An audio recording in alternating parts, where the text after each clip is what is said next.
The best thing you can do for your climbing is detach your concept of progress from the grading scale because it's just not about that. It can express itself in that way, but it's fundamentally not attached to that in any way, shape, or form.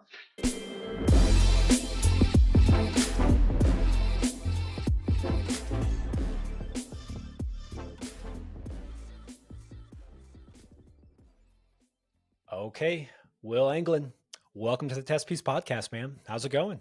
Good. Thanks for having me. Yeah, dude. Thanks for being here. Yeah, so Will, we were just talking about what we were going to talk about, and I'm a little worried. I just feel like we're not going to have enough time. Uh, I mean, it's a good thing. It's a good problem to have. Like our off-air chat could have been a podcast in itself, and that was like 2 hours. And so I'll that means we try to probably stay. I'll try to stay on track. no, there is no on track. There's just climbing and that thread that we follow. I mean, it really comes from the fact that I would call you a student of the craft, Will. You Thanks. know, yeah, yeah. I hope. I hope I'm one of those, but actually, right now you're the teacher of the craft to me. I'm going to be the student getting to ask you questions. We can both be students. Okay, yes, okay, yes, Sensei. Um, So yeah, I prepped for this podcast.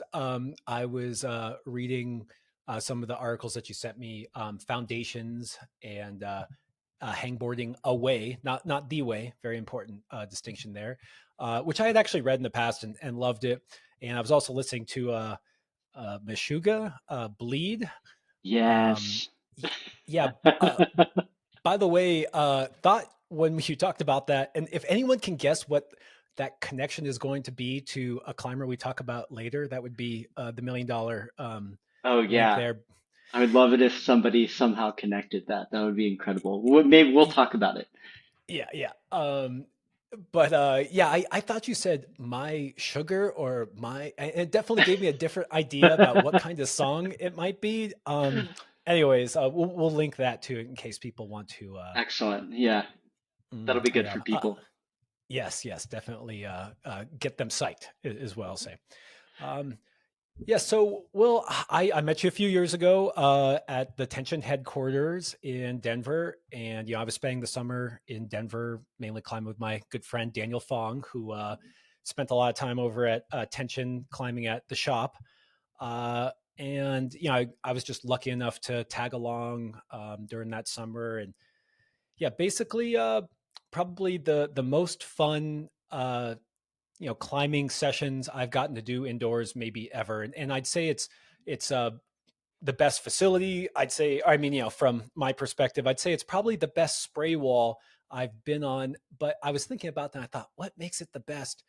And the truth is, what makes it the best is that it's the climbers that are there just crushing. And I would have these sessions with well, Daniel Fong, strong dude, or Fanny Dong for those out there who may have seen his 8A, Liam, Tristan, Andy Lamb, Austin, you, Roland. And I was just blown away when I would think, wow, okay, all these people are like V15 or more climbers.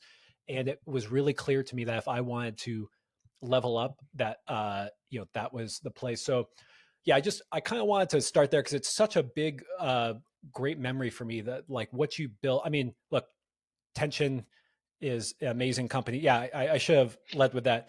Will, you're one of the founders of Tension Climbing, which is probably the coolest modern climbing brand in America. And I just want to point out that I think companies are usually an expression of the founders. So that makes you some kind of really cool modern climber. Uh, Well, but right? thank you. Yeah. Something like that. So yeah, so okay, that's my way too long-winded intro. Well, Tension is really cool. The shop and the training facility you've built is really cool. Just kind of maybe we can dive into the genesis of it. Like how did that come to be? And do Yeah. you realize how lucky you are that that's where you climb all the time, man? I try to realize as much as possible how lucky I am because I am very lucky. I mean having that there has been um incredible and a part of it just stemmed from like I spend all my time at work almost. Like it takes a lot, and it definitely uh, took a lot to start. And I was like, if I can't essentially climb at work, I'll have no time to climb. And climbing's really important to me, but trying to pay my bills is also important. And so, like, if I can at least, and it started small. I mean, at the very beginning, it was like we had like the first tension board there, and I spent a lot of time on that. And then over the course of probably 3 to 6 months, we built the Beast, which is the spray wall, and that it's since expanded. Like we got like a squat rack off Facebook Marketplace, and Gabe welded up some pull-up bars and kind of started with that, and then built a campus board. We have the hang boards in, and we recently added two 12 by 12 adjustable walls for the two different TB2 variations. And now it like really feels like this super full area. We actually had a comp slab for a while, which was really fun. But then we needed more warehouse space. And so we took the slab down and recompiled it into a room that we could, move some of our manufacturing and finishing into. So the Oh, slab I'm sad died, that but got taken out. I mean, yeah. I'm not a big comp slab guy, but it was this nice juxtaposition of, really hardcore, training style, just that classic thing, and then, playing around on the comp slab, and I think you would have some kind of fun. I remember some kind of fun, I don't know what you call it, like prizes, like, oh, if you flash it, you get, a Oh tension yeah. t-shirt. And Yeah, I don't know. we That was would a do long some time ago. flash challenges for sure. Mm. So that was fun. But really I mean, and it still is kind of crazy to me that there isn't a like legitimate facility in Denver of all places, or Boulder for that matter. Like, Central Front Range, there's still kind of nothing. There are a handful of people with like some pretty sweet home spray walls, and there's been Cats forever, and Cats is incredible, and that spray wall there is a huge inspiration. Um, yeah, I mean that's was one of the first, I still actually, one of the best. you actually have that note on here that it seemed like a modern day Cats, which I've never been to, but just I've lamely watched lots of videos of it. Like there's a like a I can't remember what it was called. The Like Bubble it was Wrap the Project. bubble wrap project. We Yeah. actually yeah. Anyways, that's that's for those real geeky indoor climber memories there. Yeah, I think what really blew me away is that those climbers that I just mentioned that I was climbing with are they're all incredible. And and Tristan came on here and called them all underrated. In some ways they are, because those that list of names I just put down are really strong climbers. But that is the one place where I would say that maybe they aren't the top of the food chain, and you get people coming through there. You've had, I mean, I think maybe the better question is who have you not had come through that tension center and climb there? It's Oh, I you've haven't seen had every big Andre name. yet. Maybe one day. Ooh, okay, No, yeah. we'll contact him. Yeah, and I guess this idea of you being a student of the craft, and me as well. I think something that we bonded over was this love of the styles that these really excellent climbers exhibit. What makes Magos Magos? What makes Daniel Woods Daniel Woods? And maybe someday soon, what makes Andra Andra? And I guess I was wondering if you had any fun stories to share of some of these people coming through. I'll tell mine in a little bit, but yeah, is there anything that comes to mind of those moments where you thought, whoa, this is cool, whoa, that guy or girl is extremely strong? Yeah, I mean that's I mean probably my favorite part about it is just the exposure to that level of skill and ability, and kind of getting the opportunity to watch it happen, talk with those people, try and understand what's even happening, because it's really insane to kind of see in person, and the way that different people seem to have this mastery over like a certain thing, uh, and the way that they're able to apply that to all sorts of different situations, and how different two like amazing climbers can be, and they can use kind of what they're good at to solve a similar problem in a different way. Um, and I mean, there's just been so many mind blowing moments. And honestly, like it at a certain level, like anything they do, you're like, what?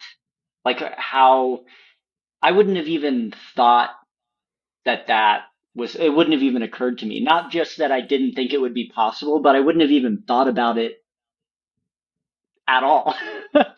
uh, and you know, like you said, you know, the list of names you just mentioned, like those are all really strong climbers, incredibly talented folks. And even then, like the real top level, the people who are like the best in the world, it's like it really is another tier. Um, and it's pretty unbelievable when you see it. And you even hear, like I remember hearing a story from years ago um, from Matt Foltz talking about a trip when he went to South Africa with Jimmy, or I think it might have been Australia. And he was basically like, if Jimmy didn't flash, I probably wasn't even going to do it. And if he flashed, you know, that was still a maybe. And granted, that was years ago, and Matt's gotten way stronger and everything. But for me to like hear that from Matt, and like when I watch Matt climb, I'm like, he's incredible. Like he's so good and so strong. And to hear him talk about another climber that way, I like that's almost unfathomable to me that's how you feel about another climber. And it's yeah, the level like the top level is really high. Well, These folks are good. To Matt's credit, yeah, hopefully we can get Matt on here in the not too distant future, because I'd be curious to hear about how he feels now, because that's actually something I really respect about Matt is he kind of has that work ethic. He kind of shows up and optimizes everything. And you know, I just think of Matt as actually being one of the top climbers in the world. So you know, and my story that I was going to share on here that we talked about before was when Daniel Fong was climbing with Matt Foltz in and Matt, if you hear this and you don't remember this the same, let me know. You can come on, correct it, because I heard this through Fanny, and maybe he embellished, but that they were climbing in the shop, and those two are strong big boys. And Magos was there, and they climbed with him. And at the end, Fanny and Matt just looked at each other and said, "Maybe we should give up on this climbing thing. That Magos guy has figured out something that we do not have." And again, those are 8C and then some climbers. And it's I guess one of the things that I find really interesting about that is that it almost is a requirement to climb really hard to see other people do things that, like you were saying, it kind of blows your mind. Or I guess when I heard you say that, what made me think of is when you make up a problem with someone who is better than you are, and they look at a crimp and they say, okay, we're going to grab this crimp, and then where they choose to go for the next hold is something that literally wasn't in your vision. You thought, well, it could be that slope or it could be here, and then they choose a hold, and you thought, I literally would have never chose that hold. It didn't even show up in my field of vision, and so it's interesting because in some ways maybe that is what is required for Matt Foltz to be more like, or to do those things that they're seeing Jimmy and Magos do. And yeah, I think that's a gift that you probably have been given by being around that. You get to reframe your vision time and time again. It's definitely made it really difficult for me to look at anything and think that it is impossible because I've seen so many things at this point where I'm like, nah, that ain't gonna happen. And then it does, and sometimes quite easily. Yeah, it really is wild. Eh, So yeah, sorry, I interrupt you there. How have you used and I've heard you talk about this before on, I think you were talking about this on another podcast, this idea of maybe you see Daniel do something that I'm going to call Daniel Woods is from here on Daniel. Daniel Fong is Fanny. It just, let's Okay. keep it. Let's differentiate those two because they're very different. You see Daniel do something very Daniel like, something Mhm. spectacular, and then I've heard you talk about trying to understand it and then ratchet it a notch or two back so that it's within your realm of ability or understanding. And I guess how do you even look at Daniel and understand what it is that Daniel does, or what Magos does, or I mean, pick your. Actually, those Yeah. are two really good names to pick. Let's go with those Well, names. I definitely have had the opportunity to watch Daniel Woods climb more than probably any of those other folks. So I'll just, for the sake of this context, I'll focus on him. And I mean, anyone who's seen him climb, like he moves in a way that you really don't see many other climbers at that level move. He's got this like really sort of slow, like isolating power. Doesn't always move with a ton of momentum and can just, crush things to dust. It's insane. And his body tension is unbelievable. Like where he can create tension between like a wide foot and a hand like far out to the side or something like that and just remain like completely solid in those positions. Well, I mean, for myself, like I have to pay extra attention to not get stuck in those positions because like I don't have the physical capacity to be there. I have to try and like move through that with some sort of momentum in order to have success for myself. Um, and Daniel's always been kind of an enigma to me, like the way that he climbs, because it seems like it wouldn't be the way to do it, at least the way that I sort of conceptualize climbing and moving, uh, relative to myself for sure. Um, but it's and so in watching him and trying to understand, I felt like I wanted to try to recreate the situations that he was creating as a way of trying to understand what it was that he was even doing. So, and I really started doing this uh, pretty systematically starting like last fall, maybe, um, where like I'd like watch him climb, and I'm obviously climbing other stuff, and would like then make up a boulder problem and be like, Daniel, will you try this? And like, I just want to like watch you do this move or something. And I'd like watch him do the move. And especially in the beginning, like I would like, I think I know how he's going to do this. And then he would just do something totally different. I'll be like, all right, I don't know what he's doing yet. Like I can't, I'm still figuring this out. And then eventually I would like start being able to like make up things where, uh, he would do what I was expecting him to do and could start building boulder problems where I was like, this is like a Daniel boulder. This is going to epitomize what he does, and he's going to crush it. And so I would keep like making and boulders for him to try and be like, is this it? Is this what you're doing? And over time, I felt like I would like get better at it, and then once I kind of felt like I understood and could build things where he was like, yes, this is like my thing. And then I could start building easier versions for Mhm. myself. Um, and, and practice it. And it really like, I had a breakthrough for sure. That winter, that subsequent winter, um, where I felt like, at least at my level, which is substantially less than his, I could move like that. And I felt like it actually helped me improve some other elements of like my own climbing, which was really cool. The way that he's able to like apply his strength to the wall is super Yeah. unique. Okay. So this is just like my favorite, most fascinating topic, and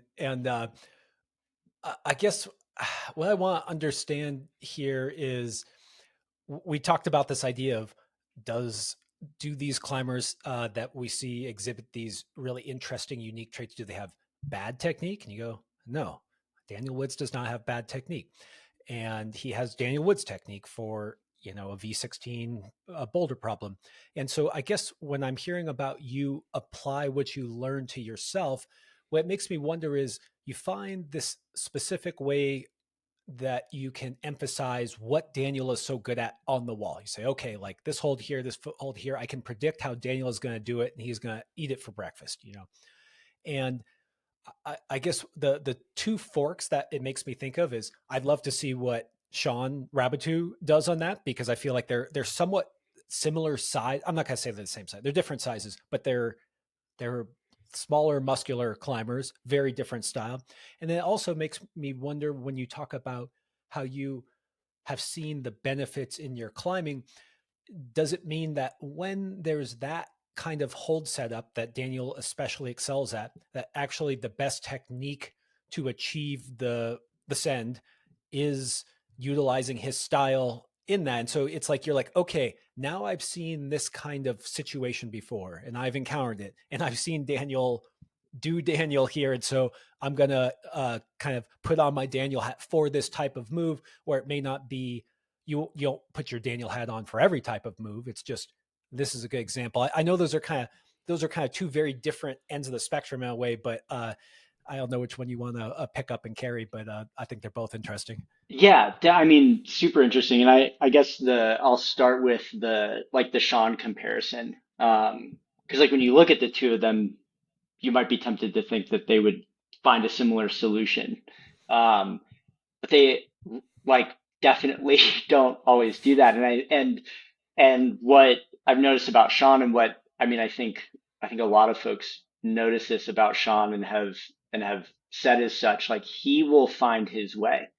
He's really good at finding his way, and he doesn't really, it's like he's almost out of everybody, he's kind of the most untethered to what anybody else may have ever done given a certain hold set. Like he seems to have like this ability to just look at the wall, like look at the situation and be like, this is how I'm going to do it. And then he just will do it or figure it out in like a couple tries, tweak a few things here and there. And then he'll have done it. And like, we'll all be like, what, like how we don't even know how we're going to do it yet. And you like already figured it out and did it. And the way that you did it is probably not the way that any of us are going to do it or try to do it. Um, in my case. uh, And so, yeah, I think that's super unique, and Sean's another super unique climber and just insanely talented as well. But as far as like, you know, how for myself, like, how would I apply what I've learned from Daniel? And I think it um, comes down to kind of two things. First of all, the way that he climbs is it's like the best and how struggling even to figure out how to say this, but like when I have sessions where I'm like focusing on that style and that kind of hard climbing and I get done, usually I'll like lift after I climb or something like that. And when I get done trying to climb like that, I can't. Like I just lift, like that's what that was. Like that was like shoulder pressing, bench pressing, like deadlifting, shoulder it. Like I just did all that, but I was bouldering. Like and now I don't have to do any of that. Like I'm able to sort of like damage myself on the wall in a way that I used to only feel like I could damage myself lifting. And a part of that, there's a learning curve to that as well, because like I got injured. Because I didn't have an appreciation for what it was that I was doing to myself climbing like that. And when I just sort of took that and plugged it in without thinking to what I usually do, I was just doing way too much and ended up with some like overused stuff in my elbow and my fingers and like I honestly fell apart. I guess that's the third thing I learned from Daniel is that I'm not Daniel. Nobody's Daniel. Like the workload that Daniel can handle over a week is like on the wall is something that I've never seen from anybody. And even like other people who are like at that tippy top with him are like, I don't know how he does that. Like that's insane. That he can climb that hard that much and one not get hurt and two just thrive. It's crazy. So I gotta interrupt you Yeah. because there's just something that I read in one of your articles that I really liked, and it was I'm gonna butcher this because I I had the quote and then I accidentally lost it. It was something along the lines of it was in the finger training one. It's climbing is about taking as much weight off of your fingers as possible, right? And off your hands as possible. And in general, I agree, and this will eventually go into that position over everything. And this is what I find so interesting about Daniel's climbing is like, okay, I've climbed with Danny a handful of times. I don't know him well, other than he's just a really nice, awesome guy, and I love watching him climb. And I when I see him climb, it's like he does get into good positions. It's not like he doesn't find the right position, but it's almost like the hardest way to go through the move where sometimes Sean's more dynamic movement or I'm much more dynamic, kind of whipping between the two. And this Hmm. is similar to what you're saying, where it's like you get done with the session and you're like, no, I've been trying to like take the stress off my body. Like I've been trying to kind of float between holds. And so this is what I find so interesting about him is that in some ways he's doing something a very hard way, but it often makes me think of issues I see with climbers who jump between the holds are really strong. Maybe they've spent too much time just and yeah, they're campusing. They're really strong, and then they jump between holds, and their feet come off, and they think, oh, that's fine. I'm climbing V10. I'm like, wait till you're on V13, and your feet can never come off. Like that is not an option there. And so I feel like Daniel has this interesting thing where it's almost like he's built up this capacity to move through moves in the hardest way possible that really paid off in the long run, where his slow style lets him get that crimp just perfectly, not thrust to a tiny little micro, but lock off to it, find it perfect. And yeah, it's that overpowering. I don't know. I like, there's no perfect answers here. It's just, I love deconstructing him over a lot of climbers because it's so fascinating. It's just, yeah, Yeah. he's doing something right. And I mean, uh, and to your point of, or I'll do my last, like the other thing I sort of learned or like the way I apply what I've learned. And I think, um, it's I'm not Daniel. I can't work like that and not break. So number one, definitely need to make sure I remember that. Two, like coming to like a better appreciation for like how much I can tax myself on the wall and how much you really need to take that into consideration when you're looking at your overall workload over time and not overdoing things. Um, and then the third thing is to kind of a point we started with earlier, which is just like conceptually that a thing can even be done in a certain way. Like it has just broadened my mind really to like when I look at something I'm like that where previously I'd be like, I don't see it. Or I like don't see a solution, or I might like start going down this other road. Like, no, like it can work like this. And like that's just now a part of what I'm gonna try. Where before it would have never even entered my mind to like position myself like that or think about the relationship of these holds in that way. Or even think about like moving my body like that. So that's like, and there's tons of little things that go into that, like the way that he'll like move over a foot in order to get somewhere when he decides to jump, because he can jump. Like, of course he can jump. And just that whole process has been really illuminating, and I feel like I've learned a ton from that. But really, like to your point about like is it good technique? Is it bad technique? Like it looks like he's putting himself in these really stressful positions where like couldn't he just not do that? like what if he just moved through with momentum or whatever? Like, wouldn't that be quote unquote better technique? And to your point, like, no, like it's Daniel's technique. Like Daniel's Daniel. I'm me. I'm always gonna, like, I have different strengths. He has different strengths. My strengths are still below, like, we're talking about very different levels here to be clear, but like, he knows what he's good at and he's found a way to maximize that and use it to succeed.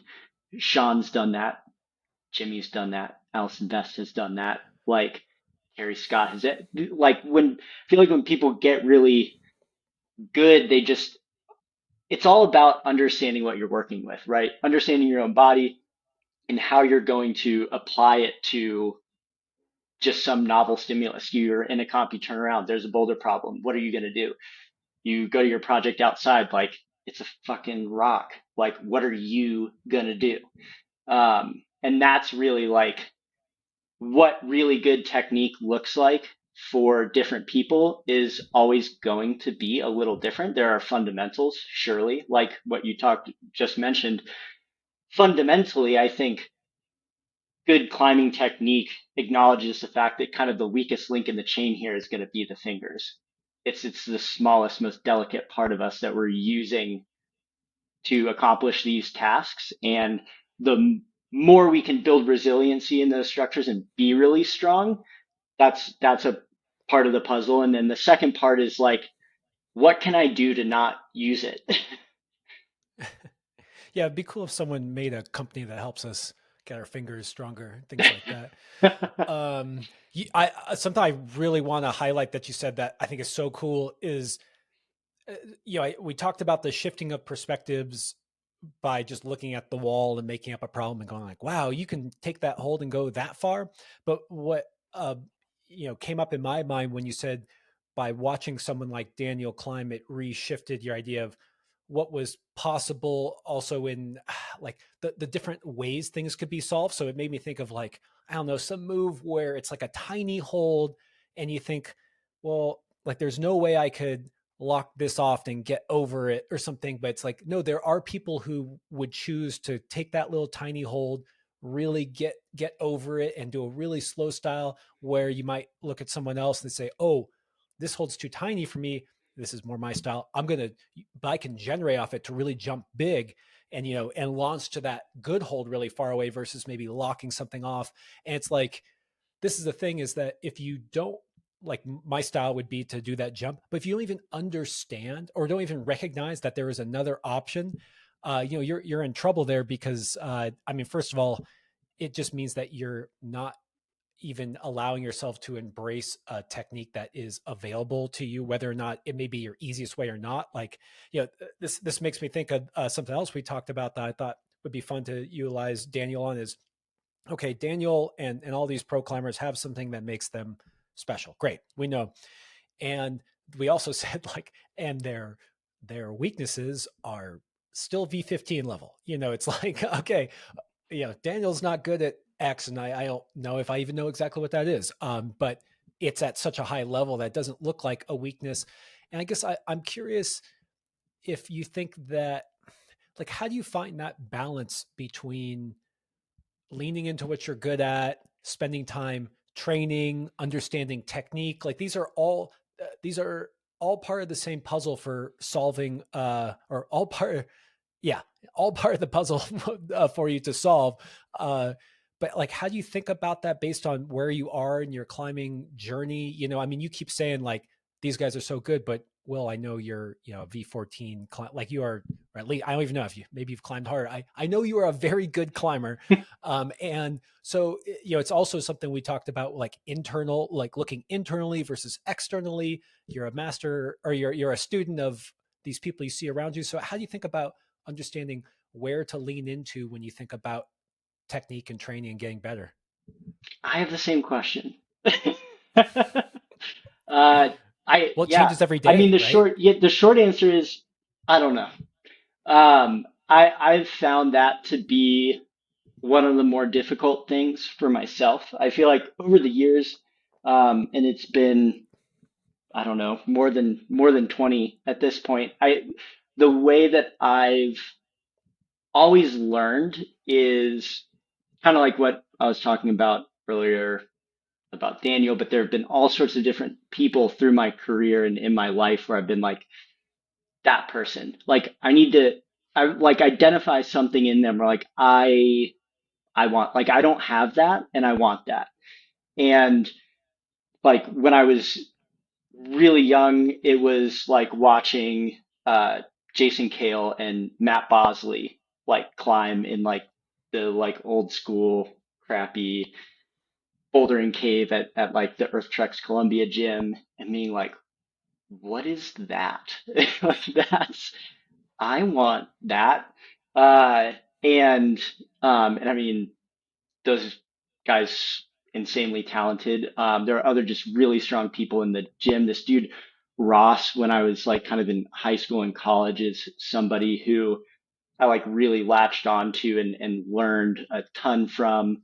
And just over the years have had the opportunity to learn from a lot of people and even kids. Like I coached for a really long time as well, like little kids. And what's crazy about little kids is they have no clue what they're doing and they'll sometimes do things and this is I mean has humbled me over and over again over the years where I'm like I'm going to teach you how to do this and they just like do something completely different and are totally successful. I'm like, oh shit, that was the way. Like I maybe I don't know what I'm talking about.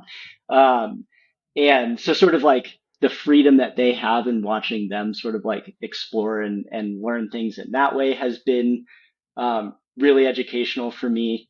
And I feel like I've spent a lot of my time really, like you said, looking outward and trying to understand, like identify things that and skills that I don't currently possess, identify them in other people, observe, try and recreate, learn, and add that to my skill set.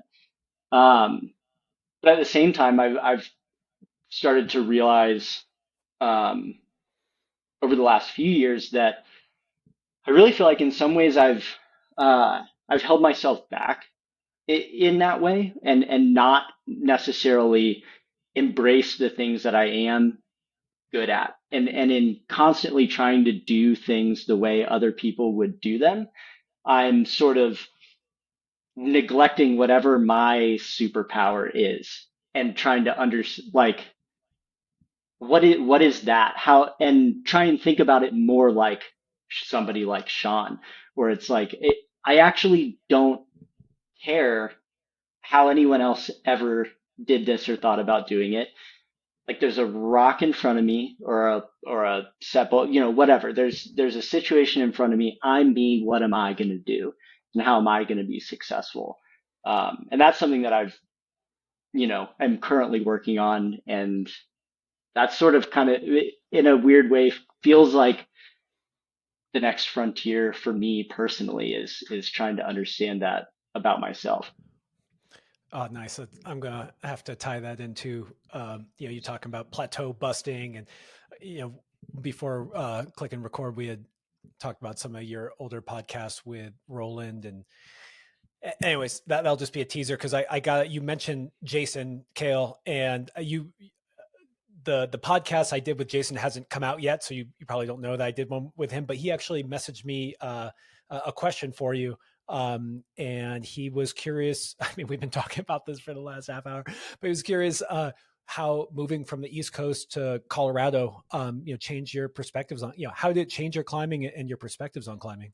Yeah, that's great. I'm actually really flattered that he would have even sent a question. That's cool. He's a great dude. He is. Um, yeah, I moved out here really purposefully. I I really wanted to learn. Uh, I really like climbing, if you can tell. And almost and more than that, and I've this has been as I've got older, I've realized that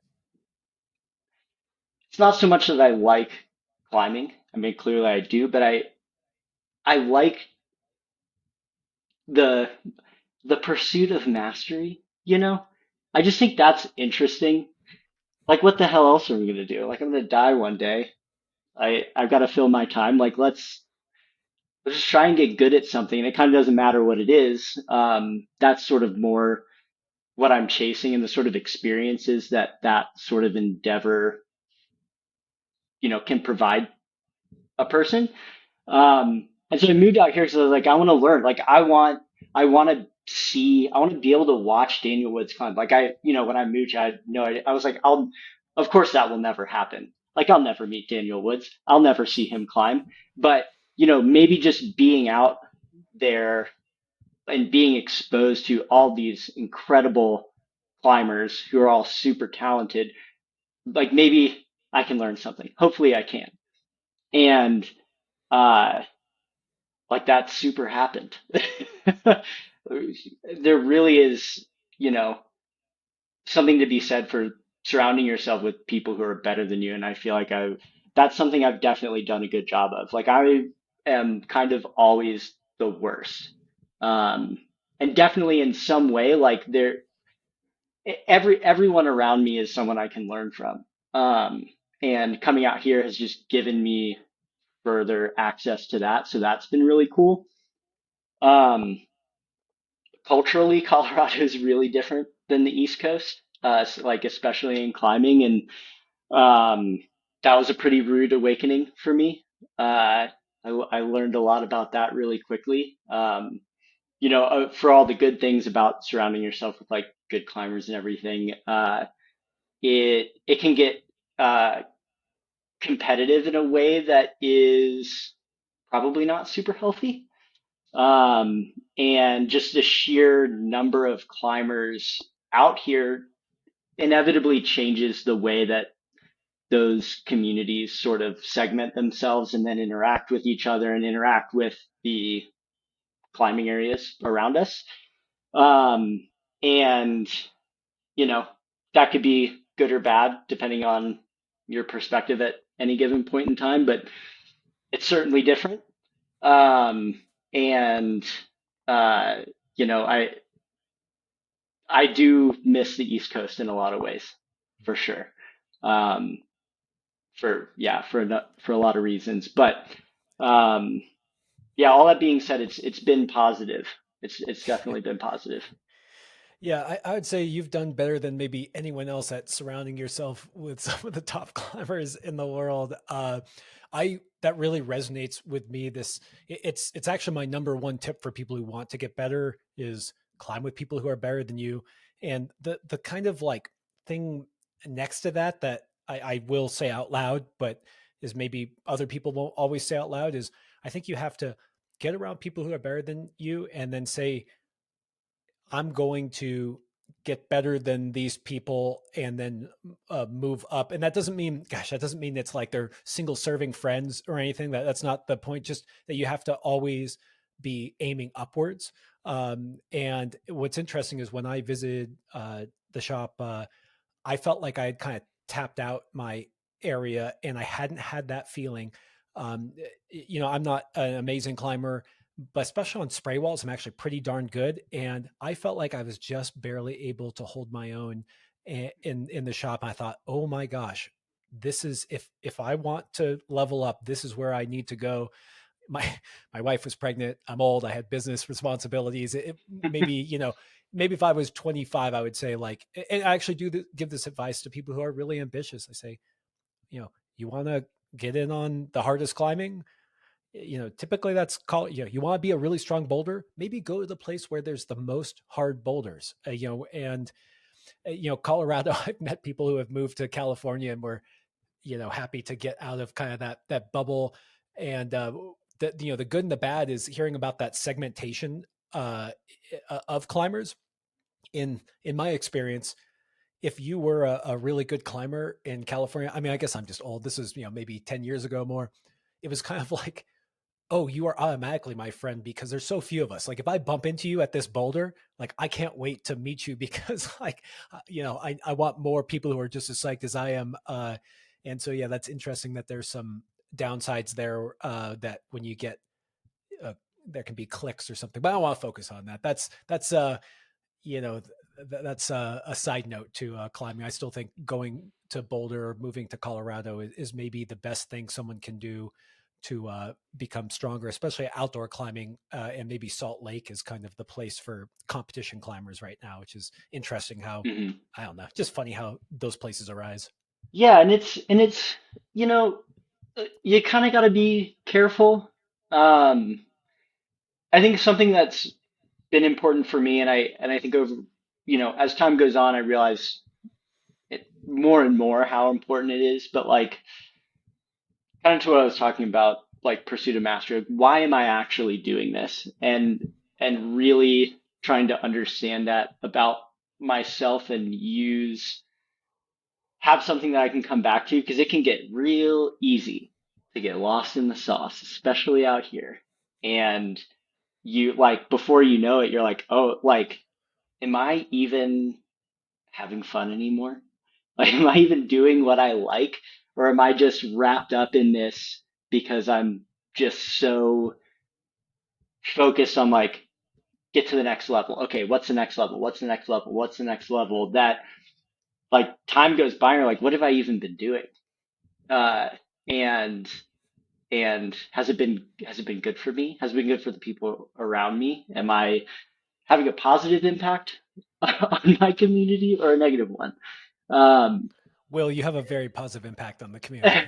but those are things like it would be pretty easy not to, right? Like I feel like it's something that we all have that capacity in us to do good things or bad things, and uh, it's it's worth keeping that in mind and trying to maintain some self-awareness around that, and also to have people around you who can check you on that stuff. And I'm also grateful to kind of have people around me who can check me on that stuff. And I've been in, there have been periods in my life where I've been lost in it, and I've done it in a way that I'm not proud of looking back or excited about, and I try and make those things that are informative to me about how I want to move forward.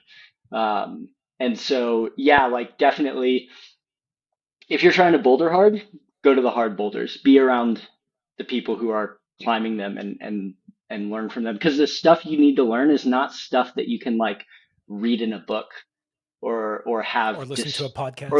listen to a podcast or have described to you or honestly or in some ways even watch a video. Like there's something about being there that is different. And at the same time, like, you know, uh, try not to get lost. And if you do, like, also kind of have some grace for yourself, and if your friends get lost, have some grace for them, but tell them what's up at the same time. That's good. That's a good pro tip. Have some actually, what you're really saying, or I'll put my words in. Don't be a dick. Yeah. And I love this idea of mastery because I have a friend who likes to do a bunch of different sports. He talks about that kind of first learning curve where everything's new and you get good quickly and it's really fun. It's really fun. And I realized somewhere along the way that the deeper I went into climbing, the more, I guess fun is not the right word for it, but it just becomes more interesting. It's this idea of like a keyhole effect where the more narrow you go, in some ways, the bigger your view gets. And I really would argue that climbing hard is more interesting than climbing easier.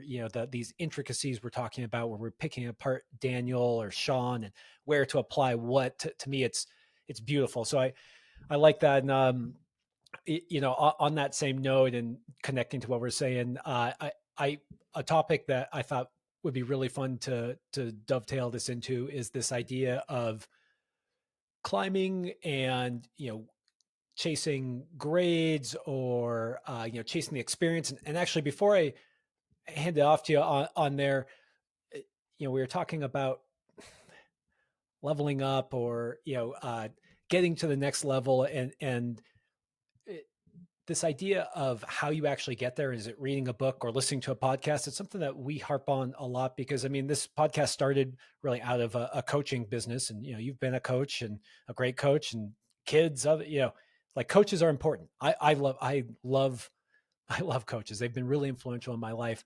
But something we talk about all the time is when you pull on, when you step out on the stage, when you're 80 feet off the deck, there's no one there to marionette you up the climb. Like, I often believe that what coaches really are there for is to put you into the right situation for you to learn, not so much teach you as to help you get into the position where you can learn.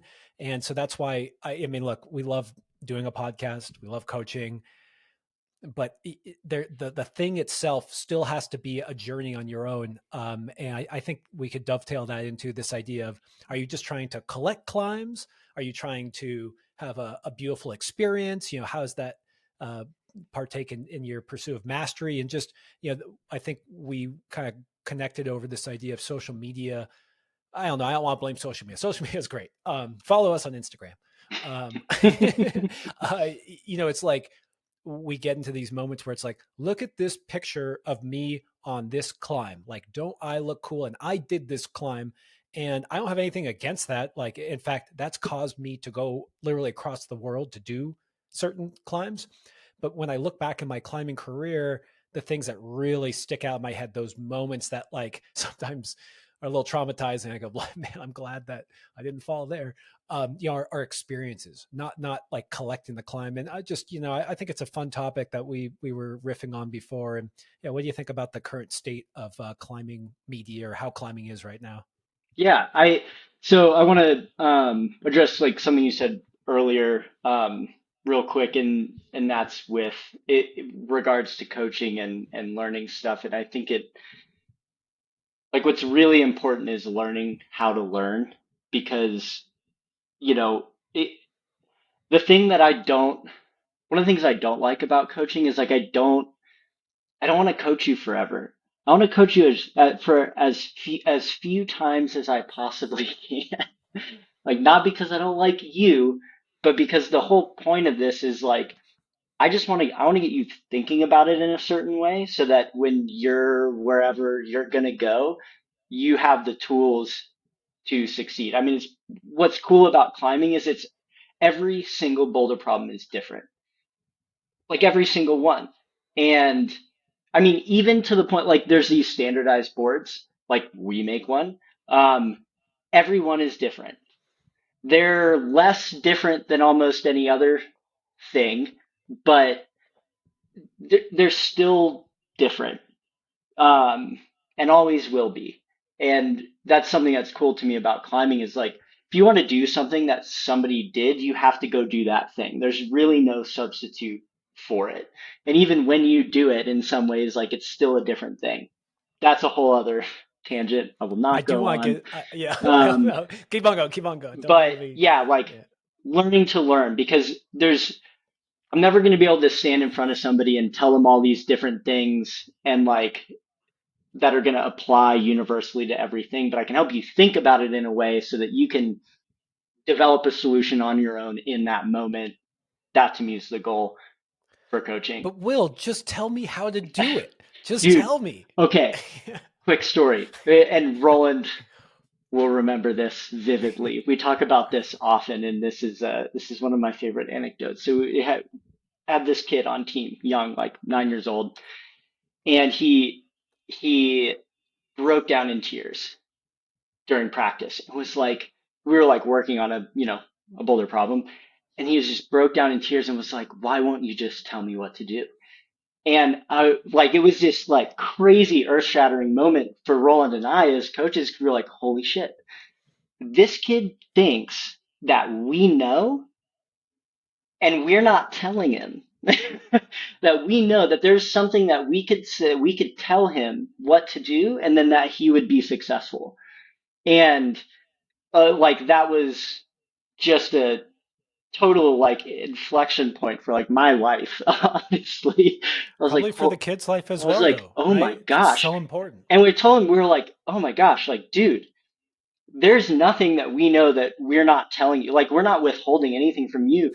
Like it's just this is just for you to figure out. Like we're trying to help you figure it out. There's nothing I can say right now that's going to make you successful. Like that isn't what this is about.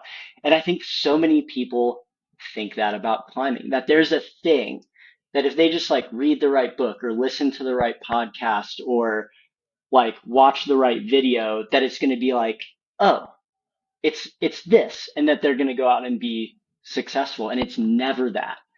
It's never that thing. It's like what you've been doing the whole time that eventually like coalesces in a moment in the present where you're like, ah, and then you like do a thing and are successful. But it all like comes from you and your engagement with the activity and over time. It takes a long time. Climbing's really hard. It takes a long time. There's a lot to learn. It you reminded me of being a kid in gymnastics, which was a really formative experience for me before I started climbing. And I had a wonderful coach, and there's a similar thing where the coach is telling you what to do, but it doesn't mean it works. Like, and it's like, straighten your legs, Josh, straighten your legs. You go. And what was interesting, what was really formative about it is that I would try, I would try to straighten my legs and they wouldn't straighten, right? Like, it's like, time that better, like try this thing. And, the coaches know, I mean, in gymnastics, there kind of is right technique, but he can't make my body do it. And I think that this is something we underappreciate in learning new skills, is that you literally have to try, like focus on the thing and get your body to do it. And it doesn't work in the beginning. And a big change in my climbing, this is hilarious. So I was a gymnast. I've strong upper body. I had similar problems to Roland where my feet wouldn't stay on really. Uh, and I was climbing with Jeremy Meeks and Joel Rusher from a bygone era, but really strong, great climbers in the Bay. And I think it was Jeremy just said, try to keep your feet on. And it's like the dumbest thing ever. But I just started really trying to keep my feet on. And over time, like you're saying, over time, that effort, like putting in, like knowing what, so, we can link it back to what Daniel Woods is doing. It's like, try to lock it off like Daniel. Like, it's like, okay, I know you didn't do it. Like, great, but try. And building that connection, that understanding that there's layers that, need to keep being peeled back, and you use your mind to really focus on that movement. I don't know, man, you just, flash me back, but I think that's so cool what you, I think coaches are really valuable, and you probably influence that kid's life more than you think. And it sounds like he had a similar effect on you. So, God, I don't remember. Well, yeah, I lost my Well, the thread, but other, that was a fun detour. yeah, Okay, keep on going. the Keep on other, going. the Yeah. other part that you were talking about is kind of like, state of the community now or Yes. whatever. Yes. And, pursuing that next level or you mentioned like grade chasing. That's something like we throw that around all the time. Like, oh, like this guy's is grade chasing. And there's nothing really inherently wrong with that, right? Like what does that even mean, grade chasing? Like I think uh it I mean at its best it is just wanting to improve, right? What's wrong with that? Um, I think at its worst, it's a situation where people look for things that like maybe have a somewhat inflated grade for whatever reason, and feel like that if they can go do that, that sort of like gives them that hit of like I did it, and even though it's like, well, did you kind of thing. But even that, man, like, I don't know, you got to start somewhere. Like some climbs are soft. And eventually you run out of the soft ones and you got to start doing the hard ones.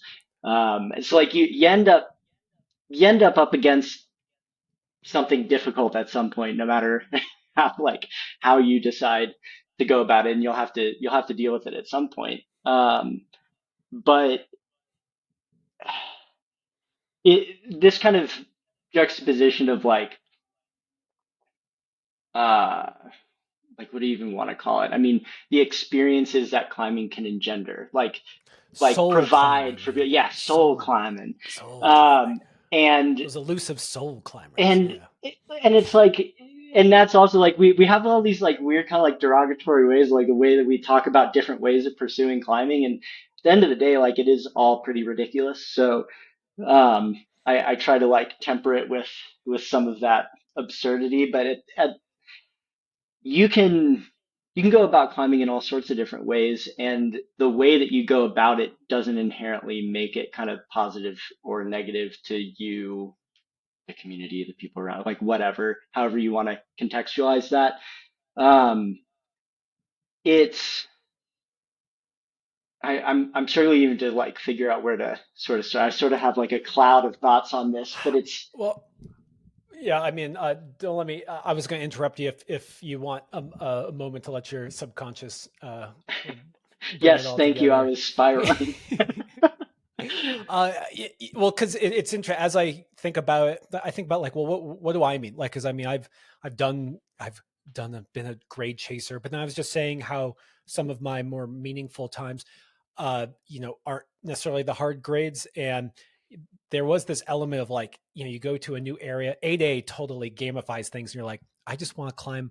Yeah, I want to climb everything. Like, I want to tick off everything. And it's like, are you having fun doing it versus ticking off? But I think the way that grades and skills and getting stronger often relates to experiences is that when I think back to those experiences that are really, really stick out in my mind, it's these moments where your whole career kind of as a climber comes together, and it's maybe not the grade, but it's the situation. It could be dangerous, it could be in a foreign country. Like, I think of some of my deep water soloing that really got me, like where I was just off the deck, the just scared, and you climb in this way that brings it out of you, and you're tapping into that intuition, that style that you've built up over your whole history. And this is where it's not so good to just say, okay, I'm a crimp machine, like I'm going to do this 10, this 11, this 12, this 13, this 14. I'll never touch that slappy V8 because I can't do it. And it's like you kind of miss out on these moments where everything comes together. And if you're focused on that experience and going to some place, or you saw that picture, and so you traveled all across the world, and all of a sudden you're outside your comfort zone, and then you pull through. This is where I think it's that the focus, it has to be in the end on the experience, because what sticks with you is those times, and the way to have those times is to exhibit more mastery than just a very narrow line of your climbing pursuits, if that Well, makes yeah, sense. and maybe that's a good place to start, because I do feel like the the better you get at something, sort of the more of an appreciation you gain for what's happening, like on a pretty large scale. And so it's almost like the better you get, kind of, there's a different depth to the experience that you're able to both have and appreciate. Like, I understand it's happening while it's happening. Where it, when you're just starting, you're kind of, it's all so fresh. You're kind of like being bombarded by like all this new stuff all the time, and it can be hard to really even understand what's happening. And you're like, oh, I climbed a new grade every like 2 or 3 months, and like it's just, you're sort of like caught up in it. And um, I found climbing really changed for me when I sort of stopped having that kind of an experience and had to look a little deeper to understand uh, what I was doing, if I was improving at all. Because you get to a certain point and it's like, damn, have I been climbing the same grade for 5 years? Like, what does that mean? Um, and like, am I not getting any better? And then you kind of like start picking it apart. And you're like, no, like, I am better. I'm actually better and stronger than I've ever been. It hasn't necessarily turned in, I haven't been able to express that in like climbing a new grade yet, but that doesn't really mean anything. I mention that to people frequently. I'm like, the best thing you can do for your climbing is detach your concept of progress from the grading scale, because it's just not about that. Um, it can express itself in that way, but it's fundamentally not attached to that in any way, shape, or form. Um, and I I have got flack in my life for sure for like, I used to get flack for training like like 15 years ago or whatever. I was in a place where I was kind of like, oh, like you like training wasn't cool, trying hard wasn't cool.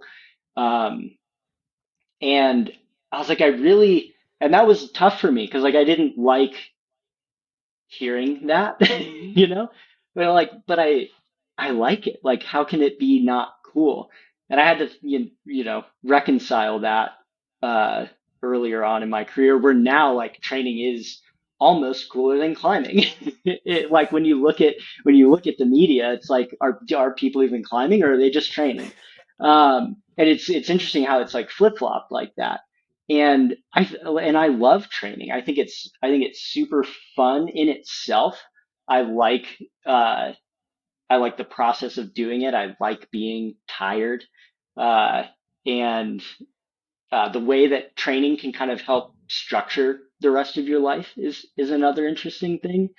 But also, I think, like I said before, like if you get better, you develop a different level of appreciation for certain things, and I find that that actually facilitates the experiences that I'm trying to have. Like I like I like climbing hard stuff because it's hard, right? Like it's rewarding to do something, especially like my favorite thing is when I find something like a rock, a piece of rock, and I'm like, this is really cool. And I sort of start looking, I'm like, does this even work?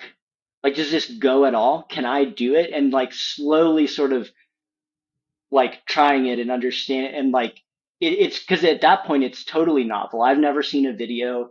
No one's ever climbed this, presumably. Like I have nothing to go on, only all my experience leading up to this point, and how can I express that on this piece of rock. And the harder it is and the harder I have to work for it and the longer and more I sort of have to suspend my own disbelief of like whether something's possible at all or whether I can do it, it makes it more and more rewarding if at some point I'm successful. And that's really like I kind of what I'm chasing, and uh, it gets harder and harder to do that in many ways. And so you can be after any sort of experience in climbing. Like, you know what else is super fun? Going to a new area and being like, I wonder how many of the hardest things I can do in a day or something like that. Which, in some contexts, you're like, oh, well, that's this like consumptive mentality. Like, you just want to like tick all these things off. You're not actually having fun. You're not like, whatever. I'm like, you might think that about what I'm doing, but when I'm doing it, I'm like, this is a different way that I can kind of express the skills that I've been working on for decades, right? Like it's fun for me to have these different ways that I can express that, whether it's trying to go somewhere new and climb a bunch of hard stuff in a short period of time, or like hike forever in the mountains just to like try and find one small piece of stone where I'm like, that gets me excited, regardless of the grade. Or to go to a competition and be like, can I turn around and figure this out in 4 minutes? Like, that's sick. They're Yeah, all different ways and they're all cool, and there's nothing wrong with any of it. It's all well, fun. this is what's tricky about talking about this topic is that all of those examples that you use could be turned and made to be look consumptive versus experiential, like right, like and Tim Totally. just did something like that where he went to Mose Valley and climbed. Dude, he absolutely crushed. There's a vlog out there of him like doing like 3v13s, like flashing 12 in like a day. But I know Tim. I mean, Tim is, a professional climber who needs to continue to add to his resume and, level up again. I mean, that's just his goal. But I'm telling you, he did not go to Moe's to make that vlog, right? Like that was not his goal, but that was his. He just looked at this opportunity. He said, "What can I do that would be really fun? Like, what's my chance here?" And yeah, so I like that. Experiences over consumption, but how that actually comes to be. The pursuit of a V18 or whatever, a V17, may be that exact person going on that journey of discovery and mastery, or it might be, that they want a pay bump. And, I don't know if we can really understand it from our outside view, but I would argue that the experiential way ends up being a better driver over the long run. Like if you're not having fun and you're not looking for mastery experiences, it's going to be tough to do for, would you say, 2 decades. Oh, and dude, that reminds me, this idea that people didn't like training. So I've been climbing for like freaking 3 decades, and yeah, training definitely not cool. Definitely embarrassing. Speaking about grades at all, even asking how hard something is, totally taboo. And I liked indoor climbing. I came out of gymnastics. I enjoyed the gym.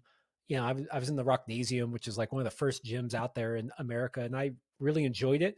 But never would I have dared mention that to my older climbing mentors that I actually really enjoyed the plastic. So it's just interesting how things change, and just appreciate you kind of being honest, and then also just following what you want to do. And now you made a company out of it. Okay, we can you can tackle any of those things, but I also think this would be a really good segue into this idea of your position over everything. And you did a couple of podcasts on the Power Company climbing podcast, and they were great. It was you and Roland. The first one was back in 2015, I think, man, or 2016, early. God, that's a long time It ago. was a And then while you did ago. we're getting older. And then 2019 was a follow up. And I'm just going to paint some really broad brush strokes around what was going on in those podcasts. Roland Chen, who's actually Tristan's brother, interestingly, small world there. Uh, Roland is dynamic and strong. And you at the time were maybe more static, or I actually shouldn't say that. You didn't refer yourself as static, but you were probably more Not good at jumping. not good at jumping. Okay, there we go. And Roland was. And you talked about, this is the theme that we've been talking about, is recognizing that Roland had a skill that you wanted to, improve in your own climbing. And Roland also felt that same way with you.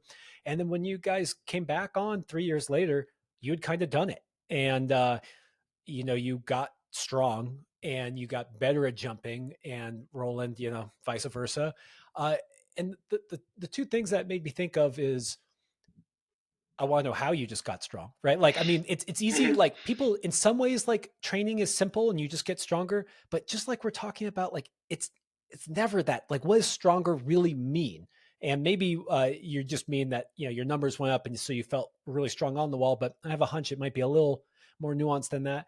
And then let's tie this into where you are now. It's 4 years after that, and my hunch is that you don't have it all figured out. You're like, okay, I got Roland's jumping, and now I'm V17, and I've got it all figured out. That was my one gap, and I guess like you identified, like those are very disparate styles, really. Mhm. Like I think you know you can look on the spectrum and see, like, often, like I think of you as kind of being taller, thinner, probably really strong fingers, maybe through training. And Roland, I thought of as kind of like, I mean, I climbed with Roland, just kind of this, yeah, a little bit smaller, a little more powerful and muscly.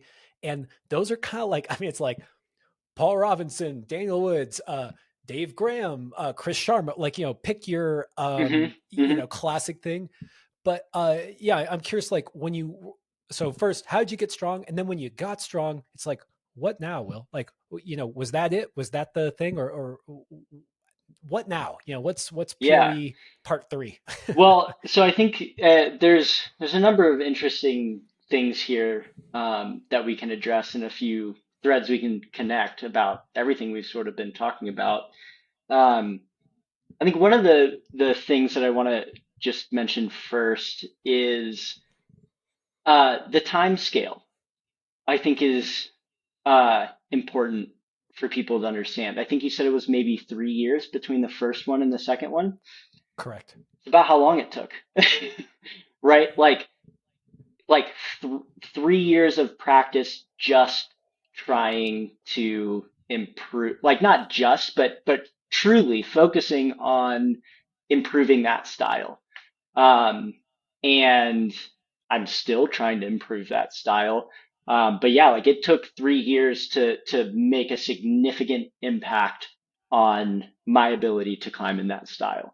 I think that's something folks need to hear. Like it doesn't happen in a day, it doesn't happen a week, month, or 1 year. Like it can take a lot. If it happens faster, that's great. Sometimes it takes longer, but stuff does really take time. Um, and I jumping is still not a strength of mine. Um, I don't think Roland would say keeping his feet on is his superpower, you know, but he's really good at it now. Don't know that I'm really good at jumping, but like I can do it now. And there are times where like there's a jump and it will take him longer than me. And there's times where there will be a foot tension move and it'll take me longer than him. And I think that that's indicative of the progress that we've both made, which is cool. But yeah, it takes time. It definitely takes time, uh, and what now? Like, or I guess the second part was like, well, how did you get strong? Yeah. I still don't know that I'm all that strong. Like in any way you can measure, Roland Chen is stronger than me. He'll love Can that. can I can I tell you a quote from your, or there's a picture on, I think it was hangboarding.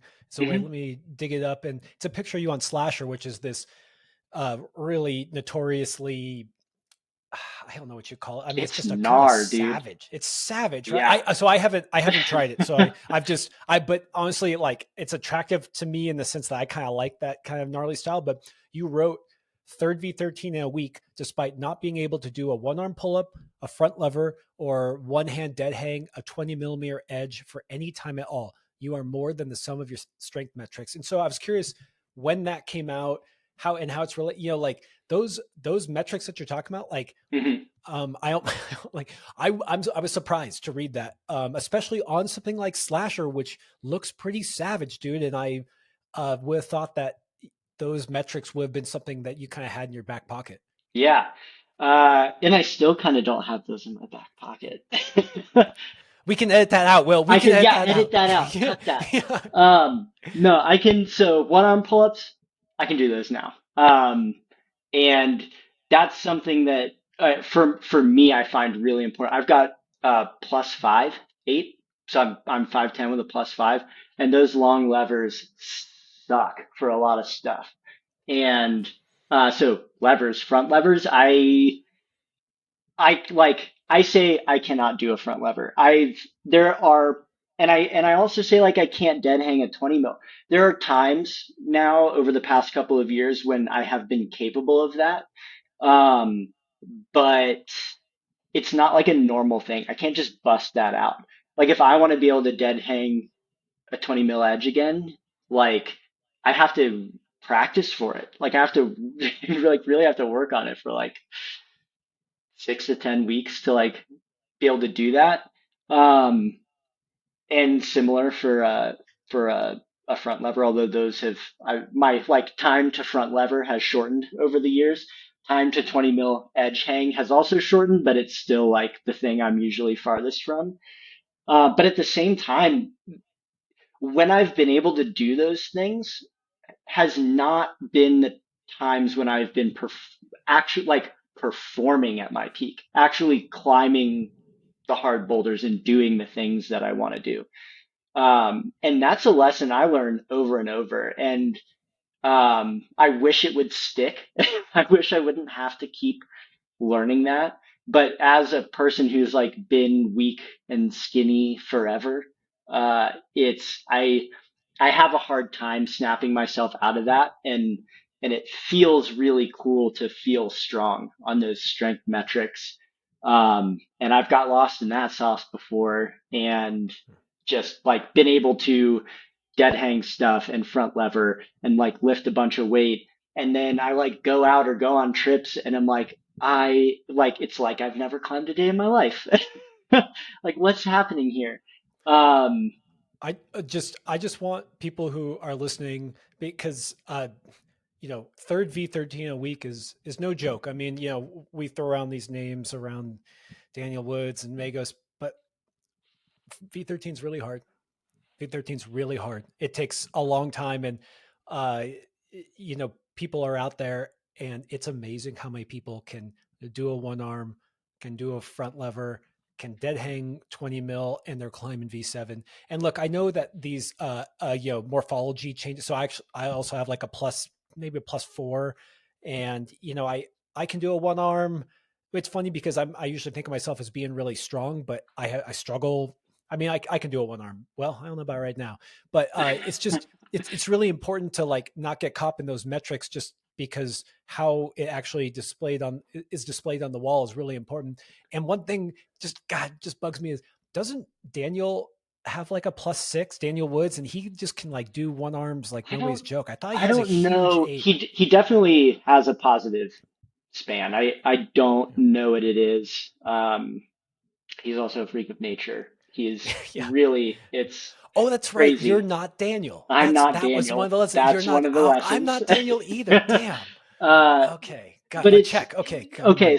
Yeah. So here's my hot take. I think that all these strength metrics get more and more worthless over time, especially as they've become popular.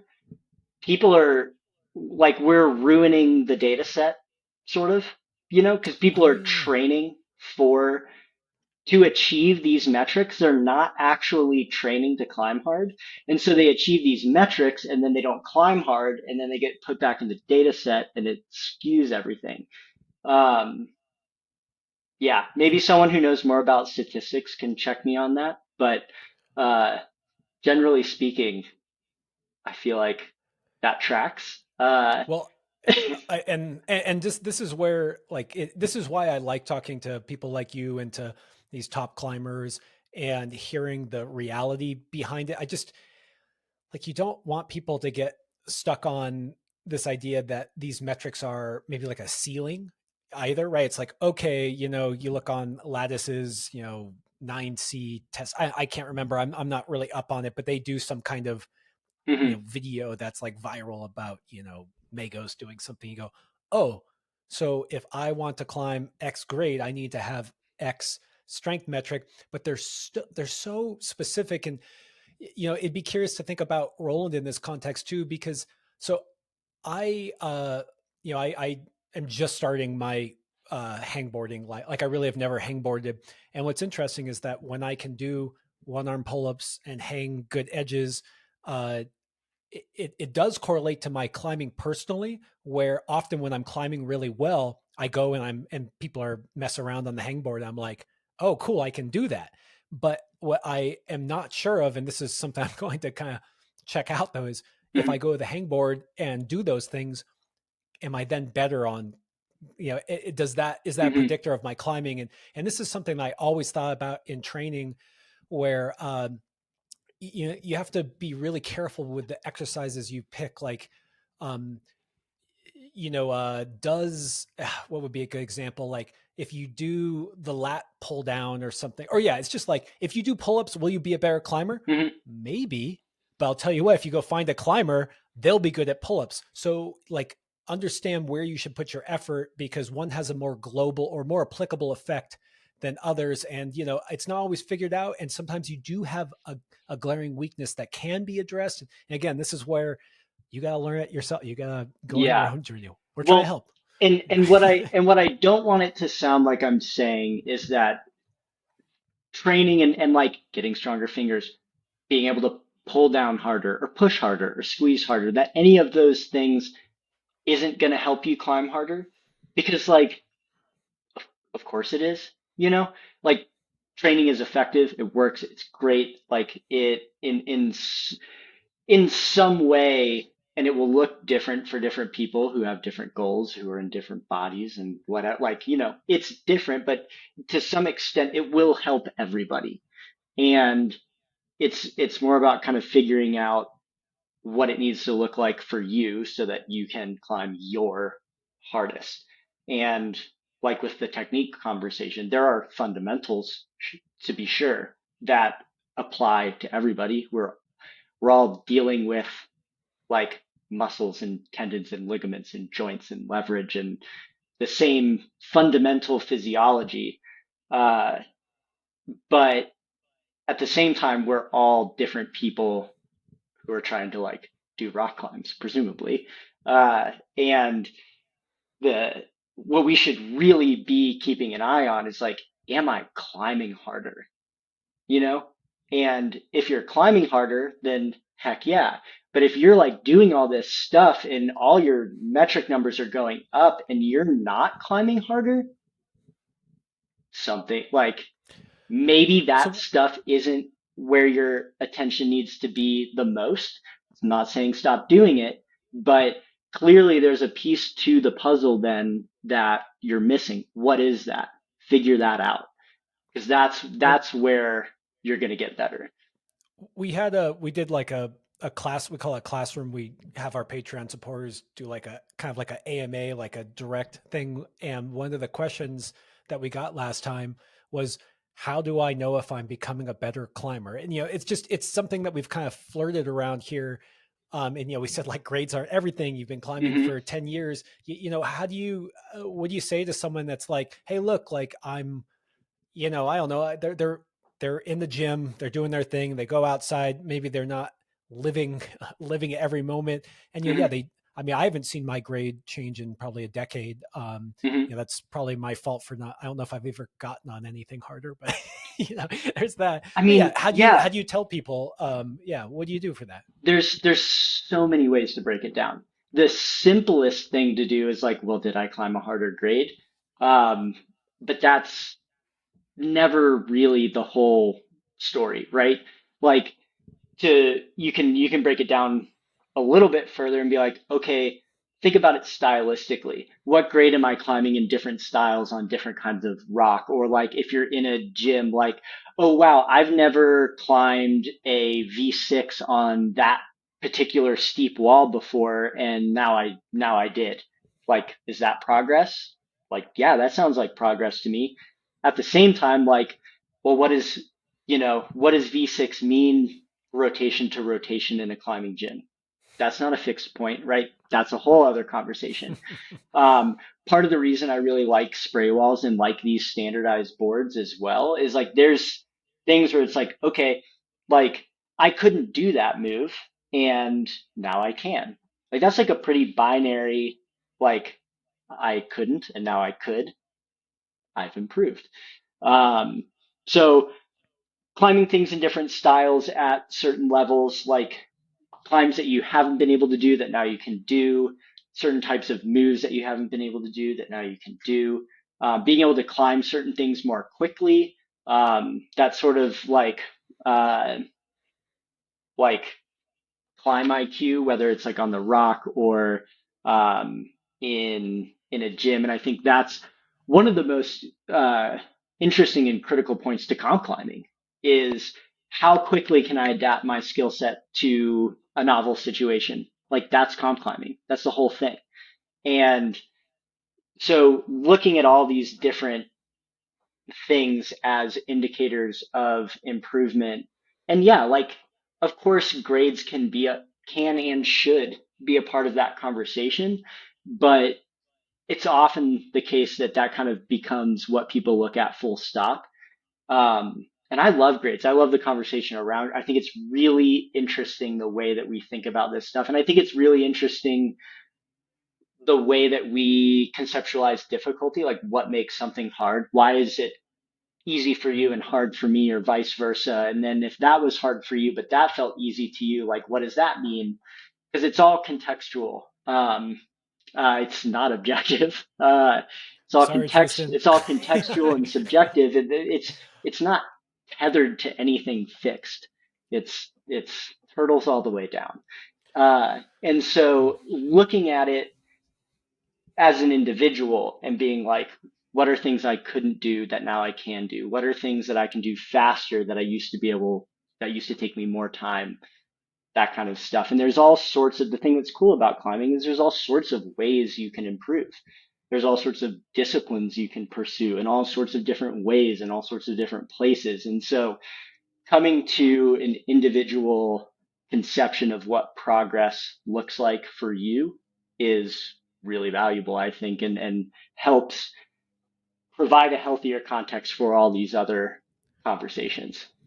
This that's awesome. That's really useful for for me and for everyone. Sometimes when you don't have that really hardcore quantitative result, it can be discouraging. I think that's why people often trend towards strength metrics, because it feels so clear. And don't we like when life is clear? And Yeah. so it made me think of something we were talking about, where we were talking about outdoors versus indoors, and this idea of there's a lot of variables often on outdoors. Maybe there's just the way the rock is shaped. There's conditions, and the reason why we were bringing it up, I think you made this comment around, what is it? You can't come back. You can't just say, like, I need to be stronger through this climb, because that could be correct in some circumstances, but that may be, what's that going to be? You're going to come back in 6 weeks, you said, versus just what can I do better to succeed now? And I'd like to tackle that, but I also like to weave it in with what you're talking about along indoors, training Hmm. boards, and even you could even say hang boards. And what I see there is a reduction in variables, right? You Hmm. say, okay, training boards, that they're flat. We'll say the actual surface is flat, and so that takes a very, maybe the most significant variable away. But I guess what I want to talk about there is there's both recognizing the myriad of ways you could get to the top when you're especially outdoor bouldering, because there's often things that you're not doing that you could be doing better, and maybe strength is just one of those. But then there's something about that reduction in variables that is both helpful and harmful. And so just understanding, maybe like, what do you lean into for, like, yeah, what are the benefits that we can find Hmm. when we abstract variables away from the issue? And what are maybe some of the variables that maybe people should lean into outdoors versus indoors? Yeah. I mean, I love this. This is actually kind of the foundation on which tension is structured. The company. It sort of what I've been after is like an expression of the spectrum at which you can distill or complicate climbing, where you have something like the block or a flashboard where you've really stripped away everything that makes climbing climbing. You've done it purposefully though, because you want to reduce all those variables so that I know when I fail on the hangboard, or fail like trying to like close my hands on a block, or I'm like looking at the number on a load cell, like I can rest assured that like if I don't meet the mark, or if I like, fail or whatever it is, it's because like my something about this like chain of contractile system, like that's failed. My muscle failed. Like something about like fundamentally like in my body couldn't handle this one thing. And then you get to the other end of the spectrum where like you fall off of a like really complex boulder problem outside, or uh, one of these really complicated comp boulders, and it can be really hard to nail down why I fell, or it's this web of all these things that sort of didn't connect. Um, and there's the whole space in between. You have like hangboards and blocks, and then the next like most complex thing is probably a campus board. The next most complex thing is probably a system board like the tension board 1. The next most complicated thing is probably the tension board 2. The next most complicated thing is going to be like climbing in the gym, generally speaking. And the next, like, and you just kind of layer complexity until you get to actually climbing a rock, or climbing something really complicated in a comp round that's meant to like test you in all these different ways. Um, and so, depending on where we're at on that spectrum, we can, you know, absorb certain benefits. But it's also worth taking stock of where you're at, and like what those different levels are actually able to do for you. Hangboarding will not make you a better climber. make you stronger. Like climbing on a standardized board, like if your goal is to climb harder on a standardized board, it will do that, right? It will add another level of complexity and movement and practice to this more strength oriented stuff. Um, but if the goal is still to like climb really hard on rock, will climbing hard on a standardized board help? Like if you're climbing a certain type of climb outside, sure, but if you're climbing anything else, the benefits start to diminish a little bit. And so, I mean, like shameless plug, the tension board 2, we really focused on variety because climbing is all about variety. And being able to expose yourself to that in a training context is very important. Um, and so, yeah, it all kind of exists on that spectrum. But don't mistake one part for the other. I think that's where folks get frustrated and understandably so. It's like, oh, well, I climb V12 on the tension board, but like I couldn't do this thing outside. Does that mean that it's harder than V12? Not necessarily. Uh, and that could be, and not necessarily for like a million potential reasons. Like who knows? Depends on the very specific context. But yeah, I lost my train of No, thought. no, that's just beautiful, and I love that hierarchy, and it kind of makes me think of it makes me think of something we've talked about on this pod before, where so I'm a big fan of training, and I love, like, I mean, clearly you are as well, but with that said, you often caution people, hey, don't get sucked into these metrics, like, you know, you're talking about kind of, yeah, this hierarchy of distilling things down to absolute basics and trying to understand how it fits into that whole.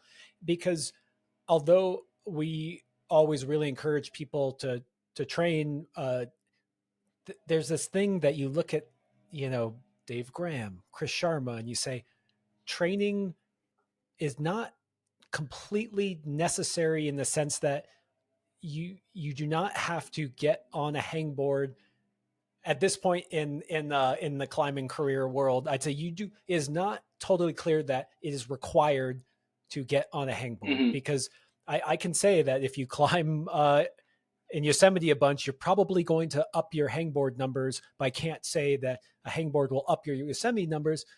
But then this is kind of that interesting thing that people have to sort out. Does that mean you shouldn't hangboard? It's like, no, because you're probably not Chris Sharma or Dave Graham, you Well, know? and the reason you're not is not for like the obvious reason that you're not Dave Graham, but like you don't live Dave Graham's life. Mm. You know, he's training, but he's a professional rock climber, right? Like like that's what he does, and he's doing it all the time. And he knows, like he'll you like try the finger intensive project. You have like a power endurance thing, like whether and I mean he's like a really smart dude too. So like I doubt this is just some like subconscious thing that he's falling into, but the way that he structures his year and his season and what he's doing, it's all like in pursuit of something, he's not just making these decisions randomly, right? But for people like you and I, like I'm not a professional rock climber. I can't go climbing outside 100 to 200 days a year. Like there's like I'll get done with work and I'm like, okay, I have 3 hours. What can I do? And like the answer to that question might be hangboard.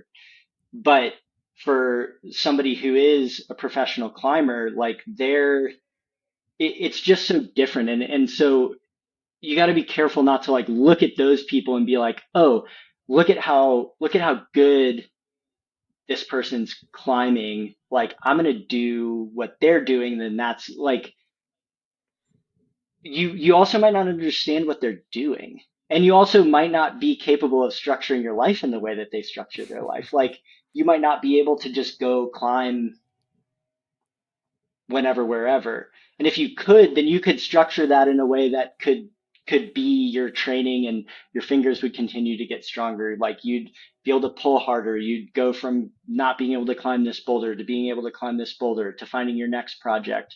um, it's it just depends on who you are and where Yeah. you're at, like where these different things are going to come into play and be valuable for you. I really want to structure my life like Chris Sharma's though. I feel like he's got it figured out. Don't we So all? yeah, I should yeah, well but the thing is if you put me into Chris Sharma's life, I still wouldn't be climbing like Chris Sharma. And that's kind of I like a mean, lesson there. And I think that was yeah. even a quote out of that hangboarding thing. Like one of my very first climbing coaches was like if I gave you all Chris Sharma's strength right now, like you couldn't go do realization. Like of course I was like, God damn. Yeah, that's true. Okay. Like This is that was an early pivotal lesson for me for sure. this is a little side note, but and I probably shared on the pod before, but something I really love about Chris is we talked about how climbing with really amazing climbers changes your perspective. And you go, wow, like I never even thought I could go from this hold to that hold until I watched X person do it with ease. And to me, when we look at the real greats of our sport, and you better be sure I'm putting Chris right up there, vying for the top spot. Chris, because I was around when he was really, that's kind of when I started climbing, was when Chris kind of came onto the scene and he was just a teenager. And you just watch him chew through everything. I mean, just not get stopped. But realization or biography, and I like calling it realization because I think it really does showcase him saying like, oh, now I'm in no man's land. Now I'm paving my own path. And I just always had this thing where life is often easier when there's like I call it the yellow brick road. People say, okay, it's like, what's the test? Okay, I'm going to stay for the test and then do the test. But when you start getting into this new territory, and Chris, didn't have someone telling him, oh, actually, this one is possible, because he was the one who had to decide that. And there's something there for each of our journeys, but it's really something that I love about Chris and Andra and all the names we've mentioned that have really pushed the sport, where you have to like really deeply stretch yourself into what you think is actually possible, because there's no one who has done it before. But you can see how this applies to us, because every day we feel like we come up on these limits and you go, yeah, but Daniel can do that move, but I can't do that move. And well, it's like, what if Chris had said, well, no one's able to do that climb, so I can't do that climb. And you have to have that kind of little, that's why it's good to be around that things to stretch your perspective. But in that process, you have to like learn that's almost, I don't want to call it a skill, but you have to start thinking bigger, yeah, for yourself, no matter what grade you're at. Yeah. Little side note there. Well, and I think that sort of gets to one of the things you'd asked about, sorry, in the when you're talking about the POE episodes and like what's next. Yes, yes. Um, and I just one of many things that I don't know. I don't really know what's next. That's something that I think that I've been struggling with knowingly or unknowingly for probably the last year and a half or something. My life has changed a ton. Like I'm not in my 20s You busy, anymore. Will? I've got Yeah, are stuff you that busy? I'm Is like a that, little yeah. busy or like stuff to do. But at the same time, I still value all these things in climbing and I still feel like there's a gap between the performance that I think that I'm capable of and what I've actually been able to express, and I'm interested to try and do that. uh, but at the same time, I'm not really sure exactly what that looks like for me. Um, certainly there are boulder problems that I want to do that I haven't done. Um, but just I think what I'm trying to do right now is stay really open to what comes next and uh, do my best to identify it and take advantage of it when I see it rather than try and force it. I'm a forcer. I, it's led to many injuries. Like I feel like I'll get really close to the thing that I want, but won't quite be there. And won't and have trouble accepting that and try and force it.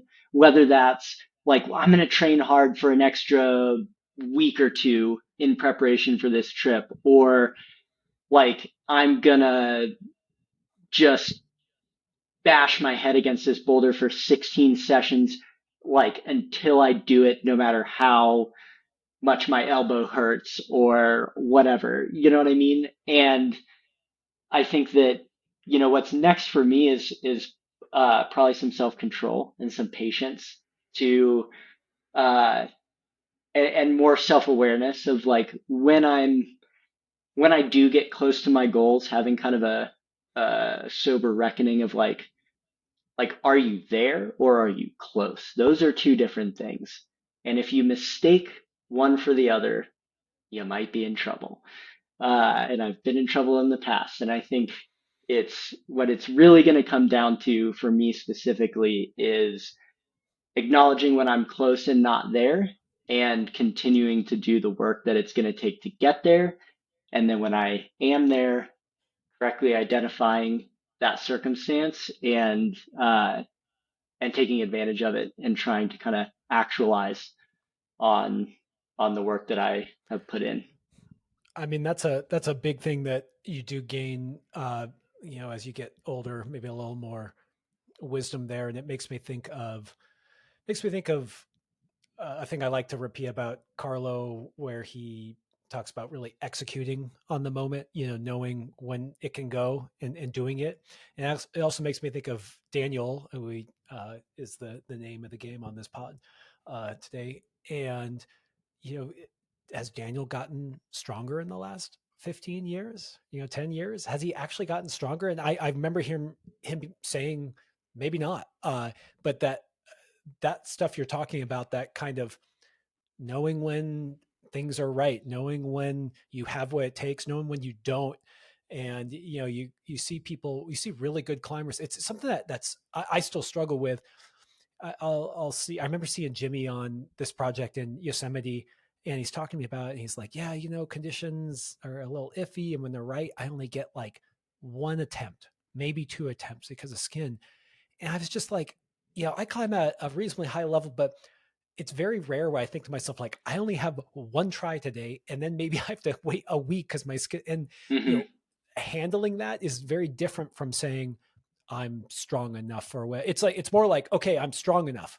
Like that's been checked. But what about what are all these other variables? And how do I set it up and recognize when the time is, and also physically being able to pull the trigger in that moment is not easy, or and maybe Well, and mentally being able yeah, I to was pull gonna it. say Yeah. mentally, like that's hard, and that is a common thing with all the folks who are like really good is they know they just know they know when the time is right, and they're like, this is the go, and I'm gonna do it. And Yeah. and and if they don't, they're like, that was the go, and I didn't do it. Dude, That's almost harder to do, because I've been in this situation a million times where, like, somewhere deep down, that that was the go, but you just keep digging the hole, and then it's like, and again, you can get yourself in trouble that way, rather than, and that's, I will give myself a little bit of credit, and I've definitely improved on that over the years. Like, I'm pretty good now at being like, shoot, that was it. Let's pack up. dude, And be like, now I can come back in 2 days instead of 2 weeks. I have like conflicting feelings over that. You reminded me of this climb that I probably have put more effort into than maybe any other climb. I'm not a big projector, but I wanted to do this one, and I I had the go. I got to kind of the easier section, but you have to really do a full extension move.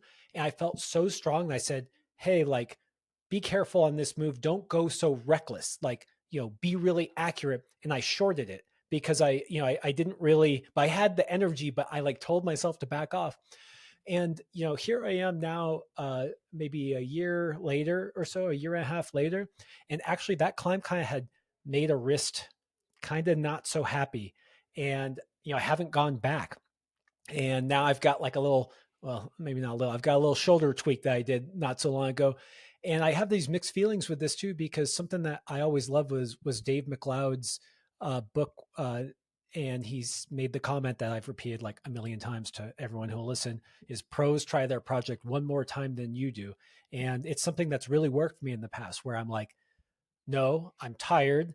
No, I know it's getting dark. I know today I can do it. And something that I know is that maybe there won't be a next time. And so this balancing, like I hear what you're saying, like don't get injured, find out when it's your try. And I don't know if I have a good pithy summary there because that was a situation where I don't know if I'm going to get to go back and do, I don't know if it's worth the risk, like, I don't know if it's Hmm. worth it to Hmm. me. And I don't know. I'm not sure what's there, but just sharing my trials and tribulations of, unsuccess, non-success, whatever you want to call it.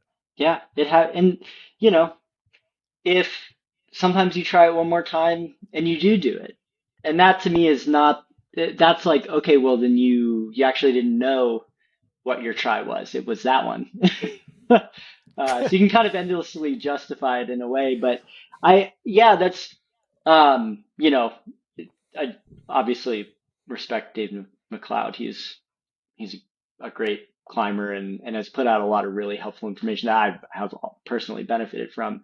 Um, I don't. The further I go along, I almost think it's the opposite in a way. Like the best climber, they don't. It's not that they don't. It depends on the scale that you look at it, right? Like if you zoom in, and I was just I went out with Drew not yesterday, maybe yesterday, whatever. Uh, and no, nobody stops quicker than him. He's also maybe the like tick list wise, like maybe the best boulder bouldering right at this moment. Um, Mr. and Drew so I don't, Ruana. Yeah. yeah, I don't know if they're trying their project one more time. I don't know if that's like, I don't know if what that looks like is them like throwing themselves at it one more time in a session. They're probably they're probably putting more better tries into their project than you are, but their ability to facilitate that might actually look like not trying it one more time today, but actually packing up, leaving, and coming back. I like that. That's good. Okay, before we link into to Drew because he's the link of the my Meshuggah, but we won't spoil that yet. I we kept saying POE, and I just want to close this loop. POE stood for or stands for position over everything, and the reason why I really liked that term is because you were talking about Roland's jumping style and your not so jumping style, and how actually the commonality there is position, and position is, I don't know, it's technique, it's where you are, and I don't, we don't have to dig super deep into that because those podcasts do a great job of it as well. It made me think of a question. It's kind of a dumb question, but I think it's still interesting. Is was it better to start out as Roland, who is too strong, or is it better to start out in Mm. your shoes that had good tech? It's like, and what are the pros and cons? And then yeah, I'll leave it at that. Yeah, I don't know which is better, but there's definitely benefits to each. Um, I think that I've incurred more injuries over the years from as a direct result of being weak, of kind of like my body not being as resilient as it might need to be to do the things that I'm trying to do with it. At the same time, I have never really been in a position where I can overpower something, and I had to learn really early on how to manipulate all these other variables other than strength because it was all I really felt that I had access to, and I that was uh, pretty integral to the way that I climb now, and I feel like I'm definitely better than I am strong. Um, but if you're kind of coming into the sport strong, like there's obvious benefits to that, right? Like, I mean, for one, I think your body is more resilient. You're actually your sort of capacity for hard movement is elevated. Whether you're able to access that or not, like, who knows? But, objectively speaking, if you're stronger, like, there's more you can do. Um, but at the same time, like, it can be difficult when you have access to this level of strength as a dial that you can turn, right? To, like, kind of ignore these other things that seem like, less applicable, or like, well, if I just squeeze it harder, I'll do it. But it's also like, well, if you move different, you could also do it and not have to squeeze that hard. And then maybe you can use that energy that you saved for a move on the top out where now you've fallen and you didn't actually do the boulder problem. Um, so, positives and negatives either way. And I think that, you're right. Like, where Roland and I really started talking about the PoE stuff, we were both coaching at a team at the time. And that for us was the common thread that sort of linked the two deficiencies that we felt like we had, even though those deficiencies seemed to be like on opposite ends of the spectrum. Um, and it really helped give us, we sort of built language off of that, as a way to communicate to the people we were coaching. We would also joke, like, coaching is just learning how to say the same thing in a million different ways. Because different things are going to land with different people. And so you kind of develop a really broad vocabulary. And I use a lot of metaphors and things like that to try and impart sort of the feeling that I'm trying to get to folks. And, we realized it just became a lot easier to and effective to talk about position, because so often when, especially when people are learning to climb, you're so fixated on, like, the next hold that you feel like you need to grab, that everything else sort of starts to fall by the wayside. And eventually you realize, wow, like, I got my hand on the hold and I tried to grab it and it still didn't work.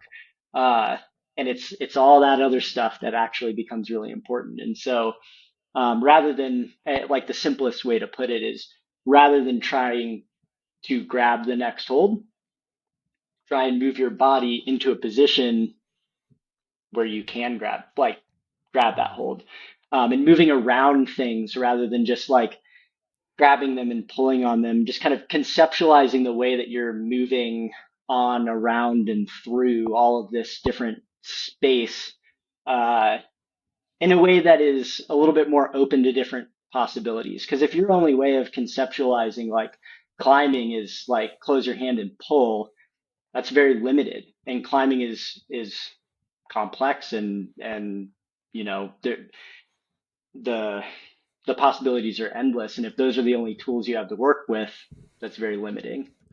Yeah, we're not going to have enough time to give this its due, but what you're talking about is freaking everything. And when I started taking people climbing for their first time, I I love what you're saying, where it's like, don't focus on the next hold, focus on getting into position so that you can get the next hold. And I would often say this to people.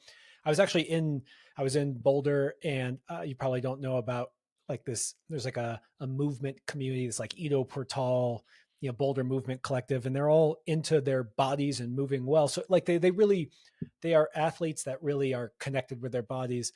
And what I said to them was, if it feels like when you let go, I'm taking them there for their first time, and so and I said to them, if it feels like when you let go, your body is going to swing away, or, all of a sudden you're going to, be ripped away from that hold that you're going to, then move your body until it doesn't feel like that. And, that's like a very, very, I mean, this is literally what I tell people for their first time, but I just think it's mind blowing when you put it into that idea of finding the position rather than focusing on the hold. And I don't want to open up this can of worms, but the other thing that makes me think of is, there's the position when you get the hold, and there's the position of getting into the hold before that. And I guess my point is that I don't want people to think that there's a start position and an end position. And while there may be, but the really best climbers, there's an infinite amount Hmm. of positions between that.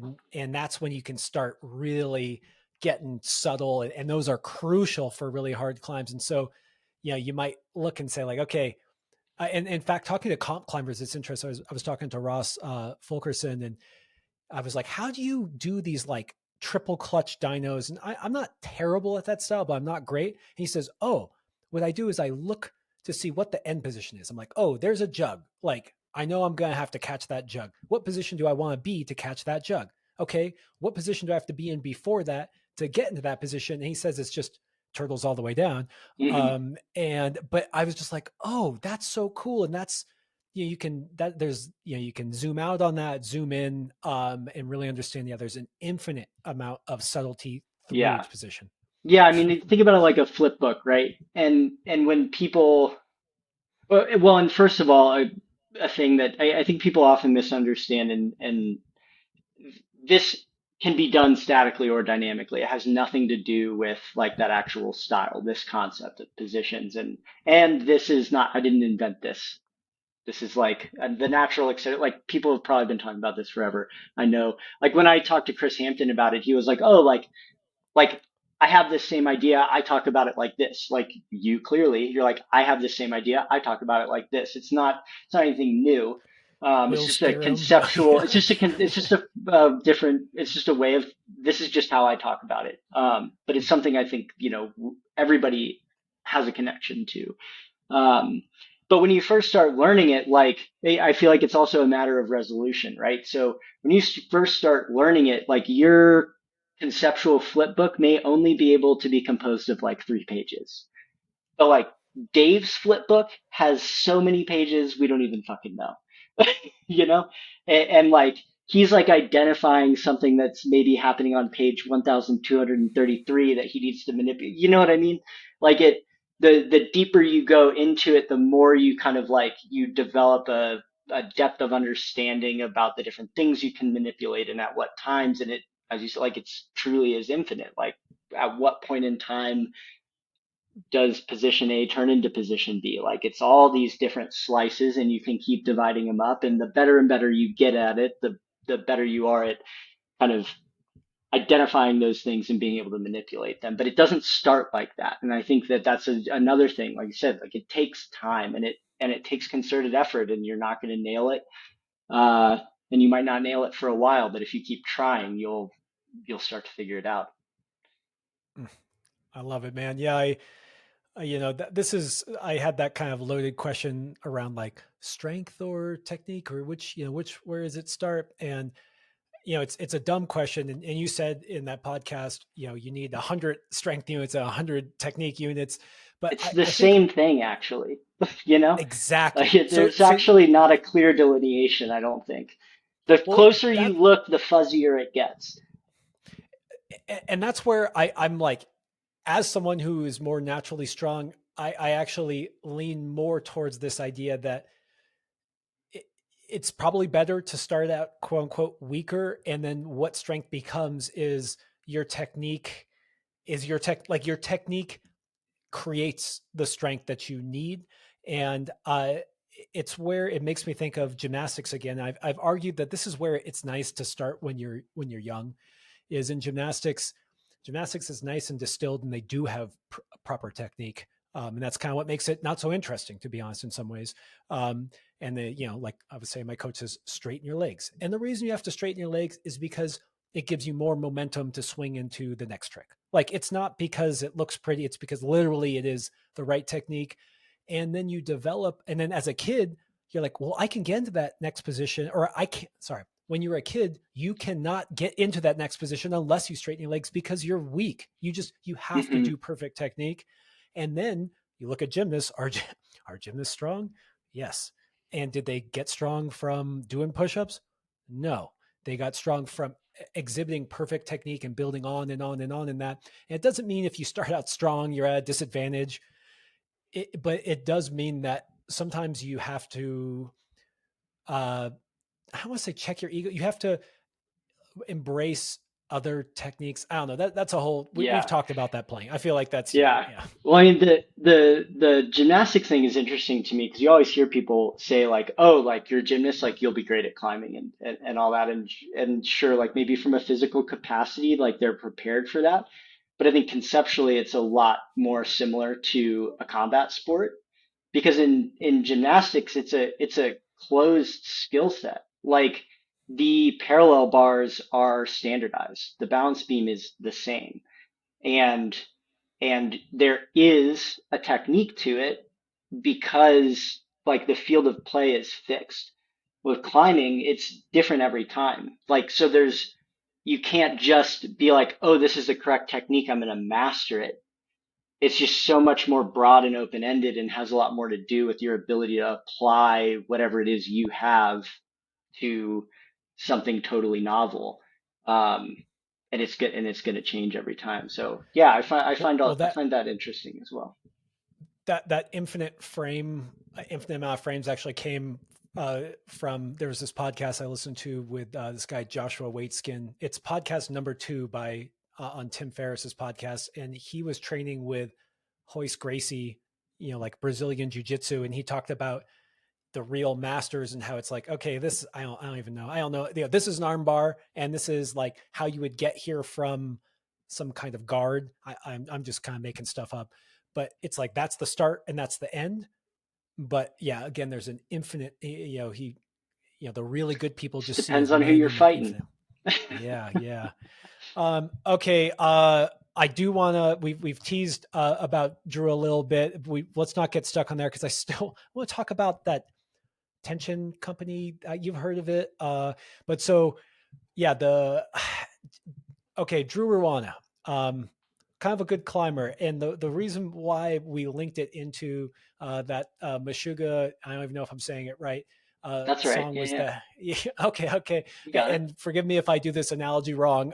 Is it's a hard guitar lick? Is that how you would say it? How I do Riff, the yeah, cool whatever. It's all good. riff, yeah, yeah, and it just goes on. It's like really difficult. It goes on for the whole song, and you get numb to the complexity and difficulty of it. And we were talking about Drew and his tick list, and just how, oh look, Drew did another V15 this. Oh, Drew did 2 V15s this week. Oh, he did 4 V14s too. Like, and I guess, maybe this will just be a shout out and a love letter to Drew to come on and tell us how he's doing it. But anything special about Drew that you get to witness compared to these other guys that we've mentioned? Yeah, I mean, definitely shout out to Drew. Great dude, incredible climber. And really, I think kind of sort of a vision of what's to come. He uh, Youth D nationals as young as you could compete. I don't even think D gets to go to nationals anymore. I think they only do C and up, C and older. And he went to nationals like from as young as you could do it ever, and was at every other national since then. Right into like World Cup stuff, was a narrowly missed being one of our male Olympians, and has since Oh, that's kind right. of I like remember that. hung up the comp stuff and was like, you know, let's see what I can do. And what he can do is insane. Uh, Is everything is there's yeah, nothing. It's what he is everything, there anything he cannot right? do? Everything quickly. He's just been, I think it's like, well, what happens if you taken, I don't know exactly when he started, 8 or 9 or something, maybe even earlier. Um, like when you take somebody and you teach them to climb from that young age, and he comes out of a team that's very highly regarded. Um, Tyson Sheen, I hope I'm saying that right, um, legend, and that team, legendary. Just so many incredible people have come out of that, and they've been training since they were children. Like he's been lifting, and he's coming to the table with a like depth and breadth of preparedness that I don't think has ever really happened in climbing before. And to see what somebody like that is capable of is really cool. Um, and it's strange. I was just talking about this with him the other day. It's what he's doing is nuts, and it's like we kind of don't have any frame of reference for it. And like you said, kind of numb to it. Like the first time he like did a bunch of 13s really quick and 14s like in Joe's, I was like, oh shit, that's like the craziest day anyone's had at Joe's. And that day like pales in comparison to like a good healthy handful of some of the days he's just been having. Um, to the point where like I don't think anyone's can even has even been able like is anyone repeating these? Like who would even be able to repeat all these things as quickly as he's been putting them up or and and he's been putting up a lot of hard things and that can also be tough when you're like, oh, like he's throwing these like is it really V15? Is it really V16? You know, like, and sure, those are questions. And he would also be the first to be like, yeah, I don't know. That was my best guess. But also, like, I kind of did all the other ones, and all I know is that it felt harder than all these or easier than these. And he's, you know, doing a really good job, I think, of just trying to be as honest as possible. Be like, this has been my experience. This is how it felt to me. He's got a lot of great. It's not all out there yet, but like footage of him doing a lot of this stuff, and so you can see how he did it. And he is a shorter climber. And so, like, you know, some people might find other ways through this stuff. There's some boulders where I've like, you know, I find it easy to do it away and he'll do it some crazy way. And I've tried to like do that. I'm like, holy shit. Like what, like you could call that V whatever the hell you want. Like, I don't think anyone else can do that. Like, that's crazy. Um, anyway, that kind of sort of gets us back into sort of this weird grade conversation. But yeah, he is good and on one, and he's also like a full time student. He's like a smart kid, good head on his shoulders. Not even really a kid, like he's an adult. Get as much as any of us as an adult, I suppose. Uh, Yeah, but yeah, what he's been, I'm just so impressed all the time.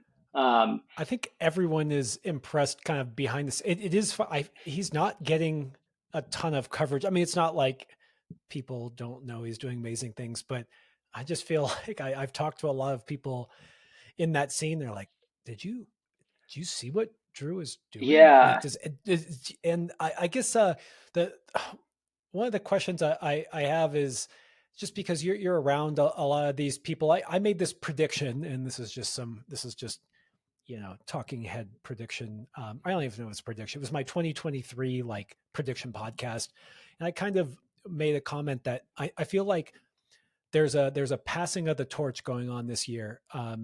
There's Sean, there's Drew, there's like Aiden, and I don't want to take anything away from Daniel, Jimmy, I don't, whoever you want.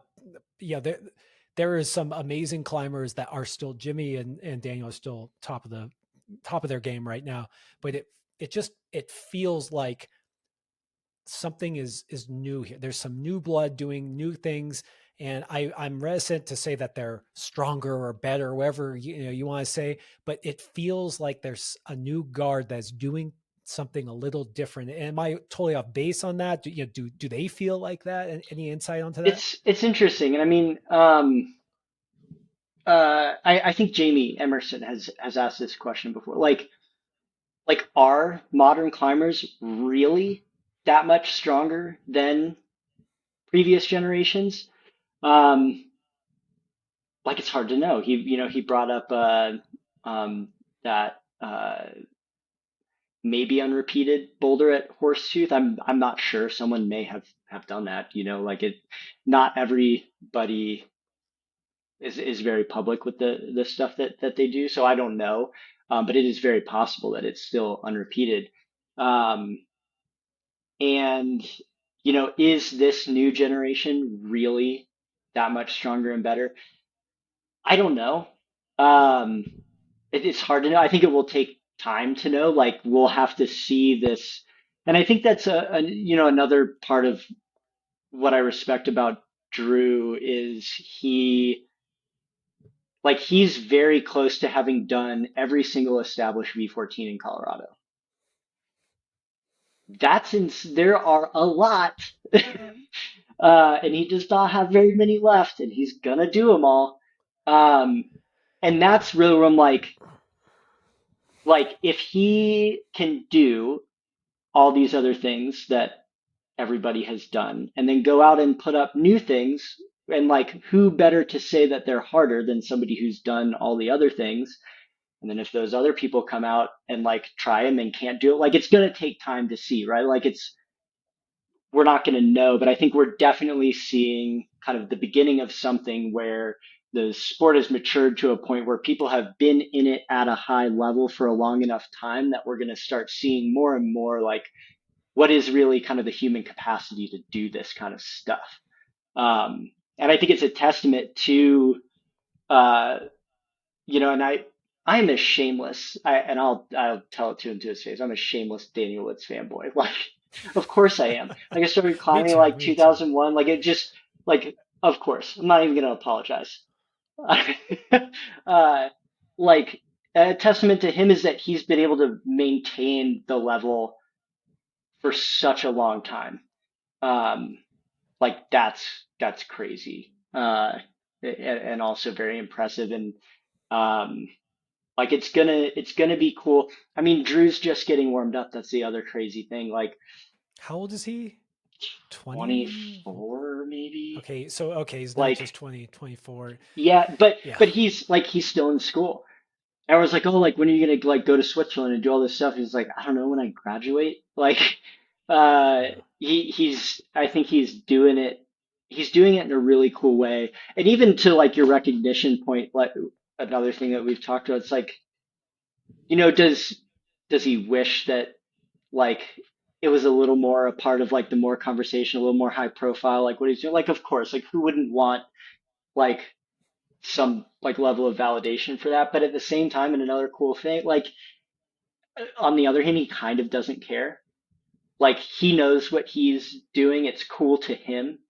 Like he's having a good time and he's really pursuing it because it's what he wants to do, not because it is going to make headlines, and it's not making headlines. So you know that that's the Well, case, right? Like Drew, if it makes you feel any better, we all do know. I mean, the people I who want to say know we, know. The the people who people. know Yeah, if know. you know, you know, and it is funny those like, you know, one of the people who've we've had people ask us to get Griffin on Mhm. here. I'm like, of all the people that we could get, we cannot get Griffin. Like, there's no way. Like, this is the opposite of what he wants to do, and I kind of love these behind the scenes things where like oh, like did you ever see Tim Doyle? Did you guys just see Tim Doyle? We were in the forest and this guy came out of nowhere and then And just he did the climbed. thing. Yeah, and we're just I think that was Tim Doyle or it was Bigfoot. I don't know who it was. And so there's something to be said. There's a coolness factor there that draw, if you keep on doing what you're doing, the world will notice, but kind of already had, and you're kind of the the secret that we all Yeah. talk about. So It props. it remains to be seen. We'll see. Like, is I'm excited to watch and just kind of Yeah, see yeah. what happens, see where climbing goes. It the level as as for like what's my opinion? Yeah, I think the level is going up. I think this next generation of like young climber who has been climbing for a really long time, whether inside or outside, but a lot of these folks have and men and women, like it's it's popping off. like It's and it's really cool to see. And I think we're just gonna see more of it. I'm just yeah, I'm gonna put an end there on good job, Drew, and I can't wait to see what's next out of you and all the new up and coming Drews. I will I really want to talk about tension. I just want to give you a chance to look at the clock and make sure that you have another 15 minutes for me. Yeah, If you yeah, I think don't, I'm good. we can make we can do a part two. But this is what I was worried about at the beginning. It's too much. And so yeah, tension climbing, like I said, coolest American brand. Good job, man. I Well, just mean it. And the reason why I say American, sorry, I could just say coolest brand, but the reason why I say American is because I think it embodies something very like local. Like I don't know, it just feels like it's for me. Like it felt like I'm a climber's climber in America. And so, like tension is who I want to be associated with. So that's just congrats on that. First of all, I think it's so Well, fucking cool, man. yeah, thanks. And it wasn't the intention. You just uh, wanted to make money, huh? You were just yeah, like, I just need to print those dollars. That's when I'm going to start a climbing right, business. man. Let me know when that starts. But Yeah. uh, I I just like making stuff, and we got a really cool team of people who also like just love climbing, um, and and love making stuff. Like I think that's kind of also part of the feel. Um, I tell people like we're a manufacturing company. A few things are outsourced, like so like the plastic climbing holds on the tension board too. We don't pour those. Um, those are poured in Colorado up the street. But we make all the wood stuff, which is the bulk of what we make. Even like the light pipes that we make for the TB2, like we pour all those in house. Very The cool. chalk bag we get made by a guy who's also in Colorado, just up the street, who his sew shop runs on a really cool model.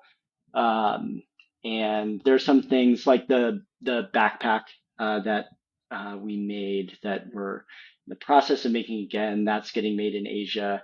And that's sort of like one of those things where there's some stuff that just kind of doesn't get made in America anymore, which is a real bummer. Or if it does, like, you think about textiles, like if somebody has a factory in America, they're making their own thing. They're not like producing for another brand. And that's sort of the reality of some of this stuff. If anybody knows of anybody in the US who does that stuff, hit me up. Because I would love that. Um, but yeah, I mean, it really. I'm glad. Don't get me wrong. I'm really happy that it's been successful, and I hope it continues to be. And I hope that we're able to kind of keep growing it. Uh, it's been really organic through this whole process, and I'm really proud of everybody who's been involved, and everyone's really stepped up and grown into the positions that they currently have. Like we all kind of started this really young, and the fact that we've been able to kind of, uh, meet the challenges along the way and still grow and keep it together it's been fun. It hasn't been easy, but it's been rewarding. Nothing that's actually fun is easy. And yeah, it's cool to hear that you like making stuff. There's just something about somehow that kind of connects to who I think of you now as like a student of climbing. Like, it's not totally, it doesn't blow me away that you like tinkering and building cool stuff. And on that same line of the craft that you bring to your climbing, I wanted to talk about the new tension board. You just call it TB2, or That's what just do you? kind of the shortened version. I'm really horrible at naming stuff, and I kind of don't really care as long as the thing is good and like what I want. And so yeah, the first name wasn't very creative, and we just kind of we called the thing the block. Like, are you kidding me? What a horrible name. Oh But no, it's no, what I it like it. is. I like it. It's a block of wood. Uh, So well, I unfortunately I haven't gotten to climb out yet, but you sent me the video. What was it? Is it remind me of the video name? I'm sorry, I didn't write it down. oh, it was one of the earlier ones we did that was just kind of like we're like, we need a clickbait title. We're like these 10 reason why videos like always Yeah, do yeah. well. Let's do one of those. We're like, okay, like, do we have 10 reasons? Like, yeah, we got at least 10 reasons. Like, I Well, guess we can do that.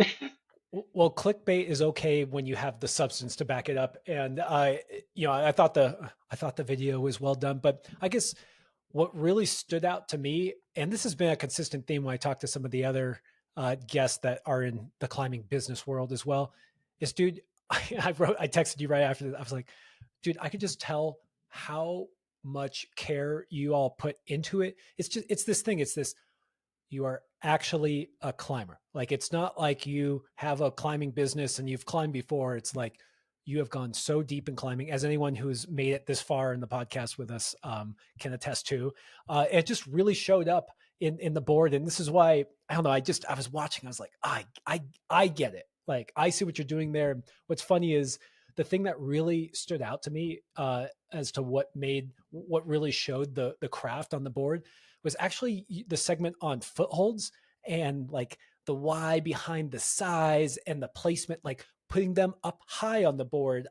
And then all these different types of feet where there was a granite one that really had like that tiny thumbnail, smears, super directional. And I just, I know, I used to said I've climbed enough and I've made up a lot of boulders on a spray wall. And in some ways, like footholds are really what make or break a climb. It's not just like, it's like, yeah, of course, but it's like, it's that special weird foot that like was like above your head or was off to the side that just made that a unique movement. And so the care and the love of all the different feet, that for me like was just a light bulb where I was like, oh, these guys went deep. These guys love this board. And so I just Yeah, wanted to commend you for that and just, looks cool. thanks. It's definitely, I feel like like you could pick anything on the board and like I can tell you like why it's like that. Um, like the position of the hold, the orientation of the hold, the shape of the hold, the way that the shape of the hold sits relative to where the head of the screw sits, like where it attaches to the wall, like where the dual tex is, like and where it's not, and like why it's there relative to the hold by it, and like it's uh it was definitely an exercise in like uh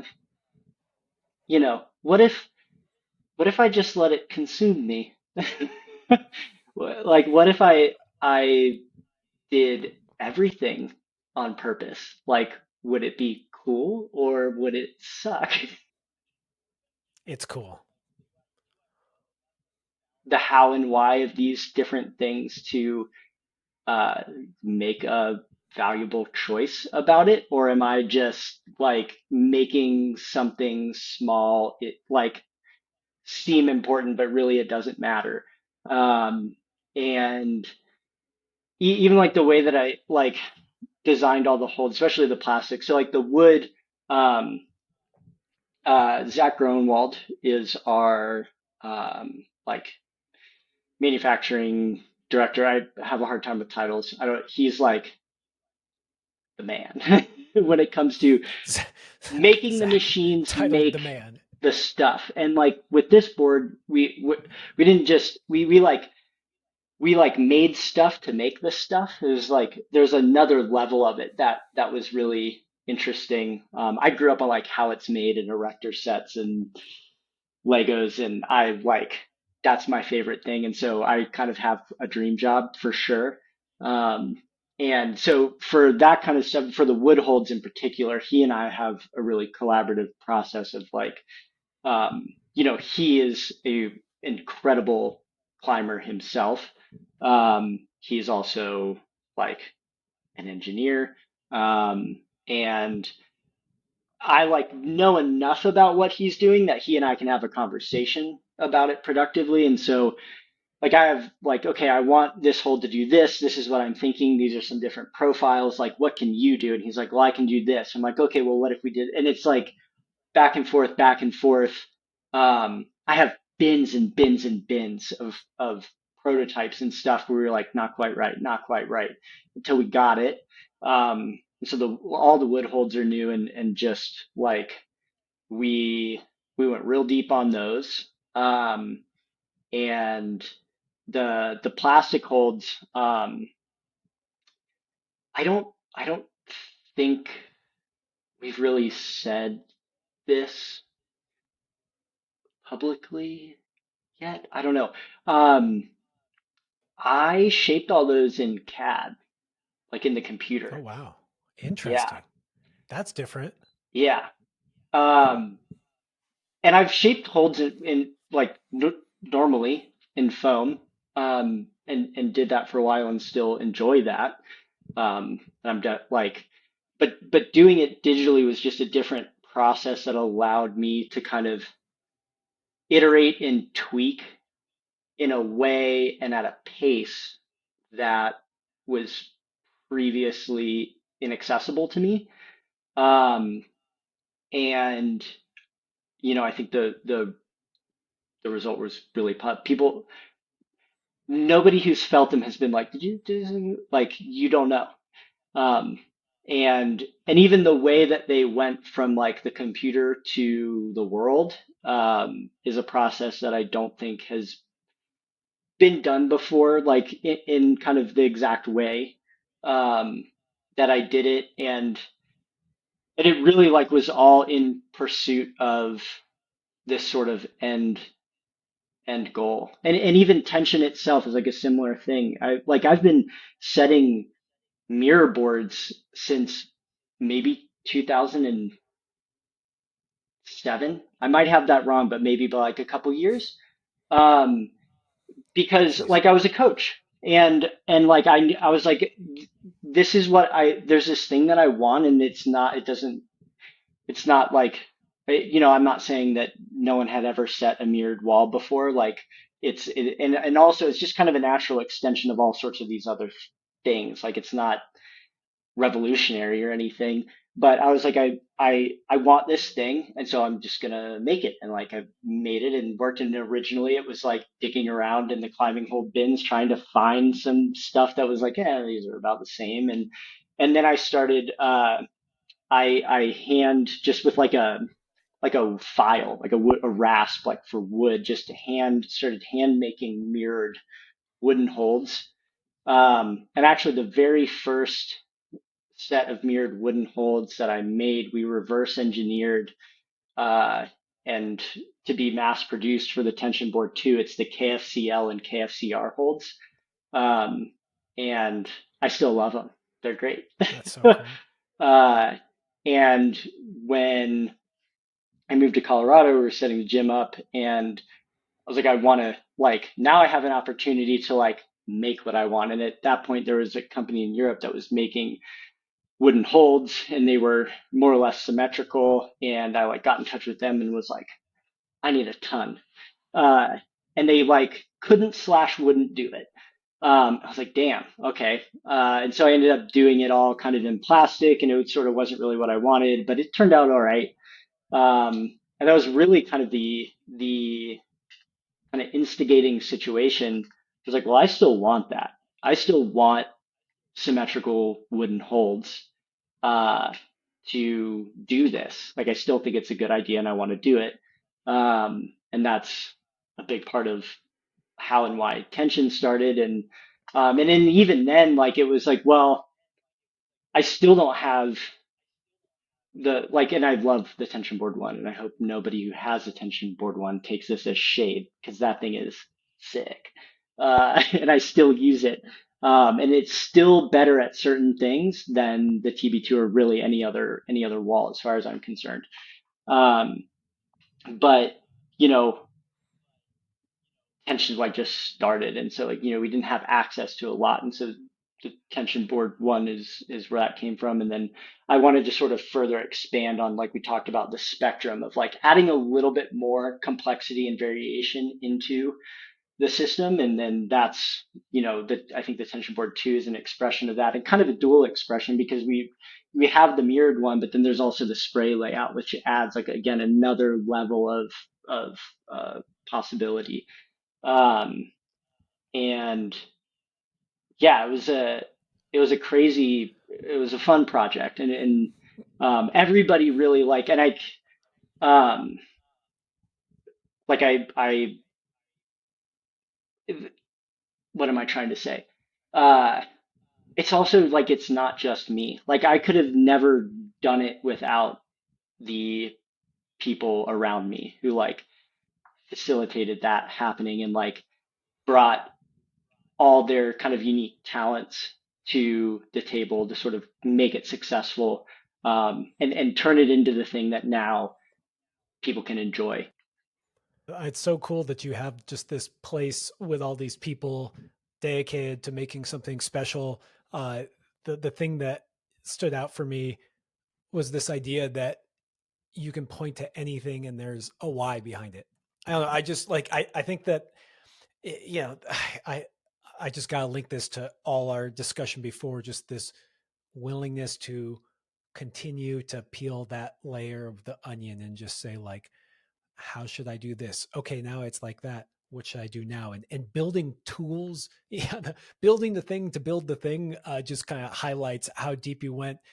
And I love who's the quote? God, there's some famous, maybe it's like Bukowski or something. It's like find the thing you love and let it kill you slowly. So I I don't think, maybe it's not Bukowski. Anyways, whatever. Some famous dude said that, and I just think it's so beautiful to hear you embody that. And actually, I think although I know it was a huge labor, I'm just going to say that you were lucky to find an outlet.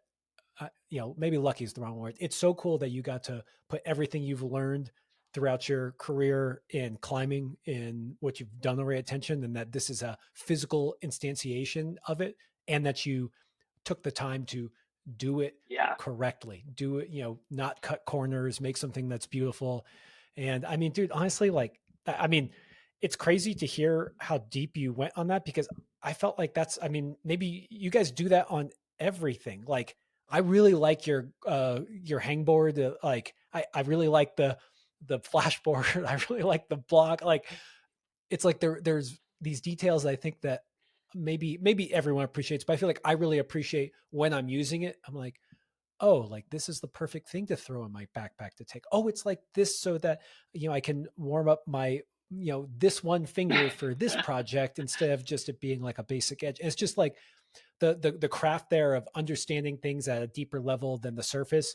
Um, it's just fucking cool, man. I just love it. Just I love hearing you geek out on that. And it's like you geeked out on climbing with me, and then you made something. I think that's the big step there too, and why you know that kind of puts you in a different special categories. It's one thing to talk about it, it's another to build it and pay attention to those details and follow through, right? That's like that's sending. Yeah, right. Not just trying to do it. So uh you know, I well, we're gonna have to do a part two at some point. Yeah, anytime, Uh anytime. you know, that was I think you're going to take the title of the longest guest discussion, and you took it from Jamie. And I can ramble. That's something I can do for sure. I rambling would imply that there wasn't just tons of little gems that you dropped there. So I want to start closing out by saying, usually we do ask for a pro tip. I know we kind of went into some pro tip stuff that I know you had prepared, but maybe we can just revisit and you can try and make it pithy and good for Yeah, you know for so I think I'm gonna hit you with a bit of a wild card. Uh, oh yeah. because we didn't talk about this. I'm gonna give you a poem. It's a it's a haiku, so I don't speak Japanese, so it's a translation, and I apologize if it's butchered, but it's how I know it. And also the poet's name is Matsuo Basho, which I probably butchered the pronunciation of that as well, but um, you know, an incredible Japanese poet, and the haiku goes.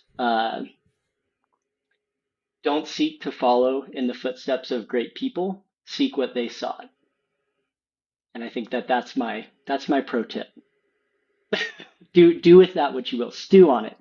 I've been stewing on it since middle school, and it's still my favorite.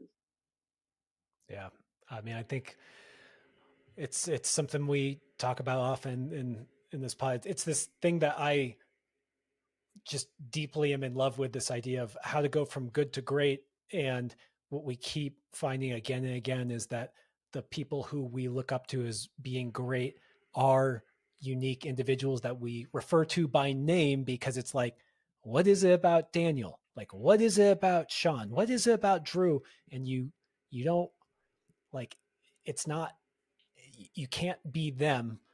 And it's interesting. I like that way that it's phrased there, where it's that you find it by seeking what they sought versus seeking them. Or I already butchered it. Jesus. Yeah. Okay.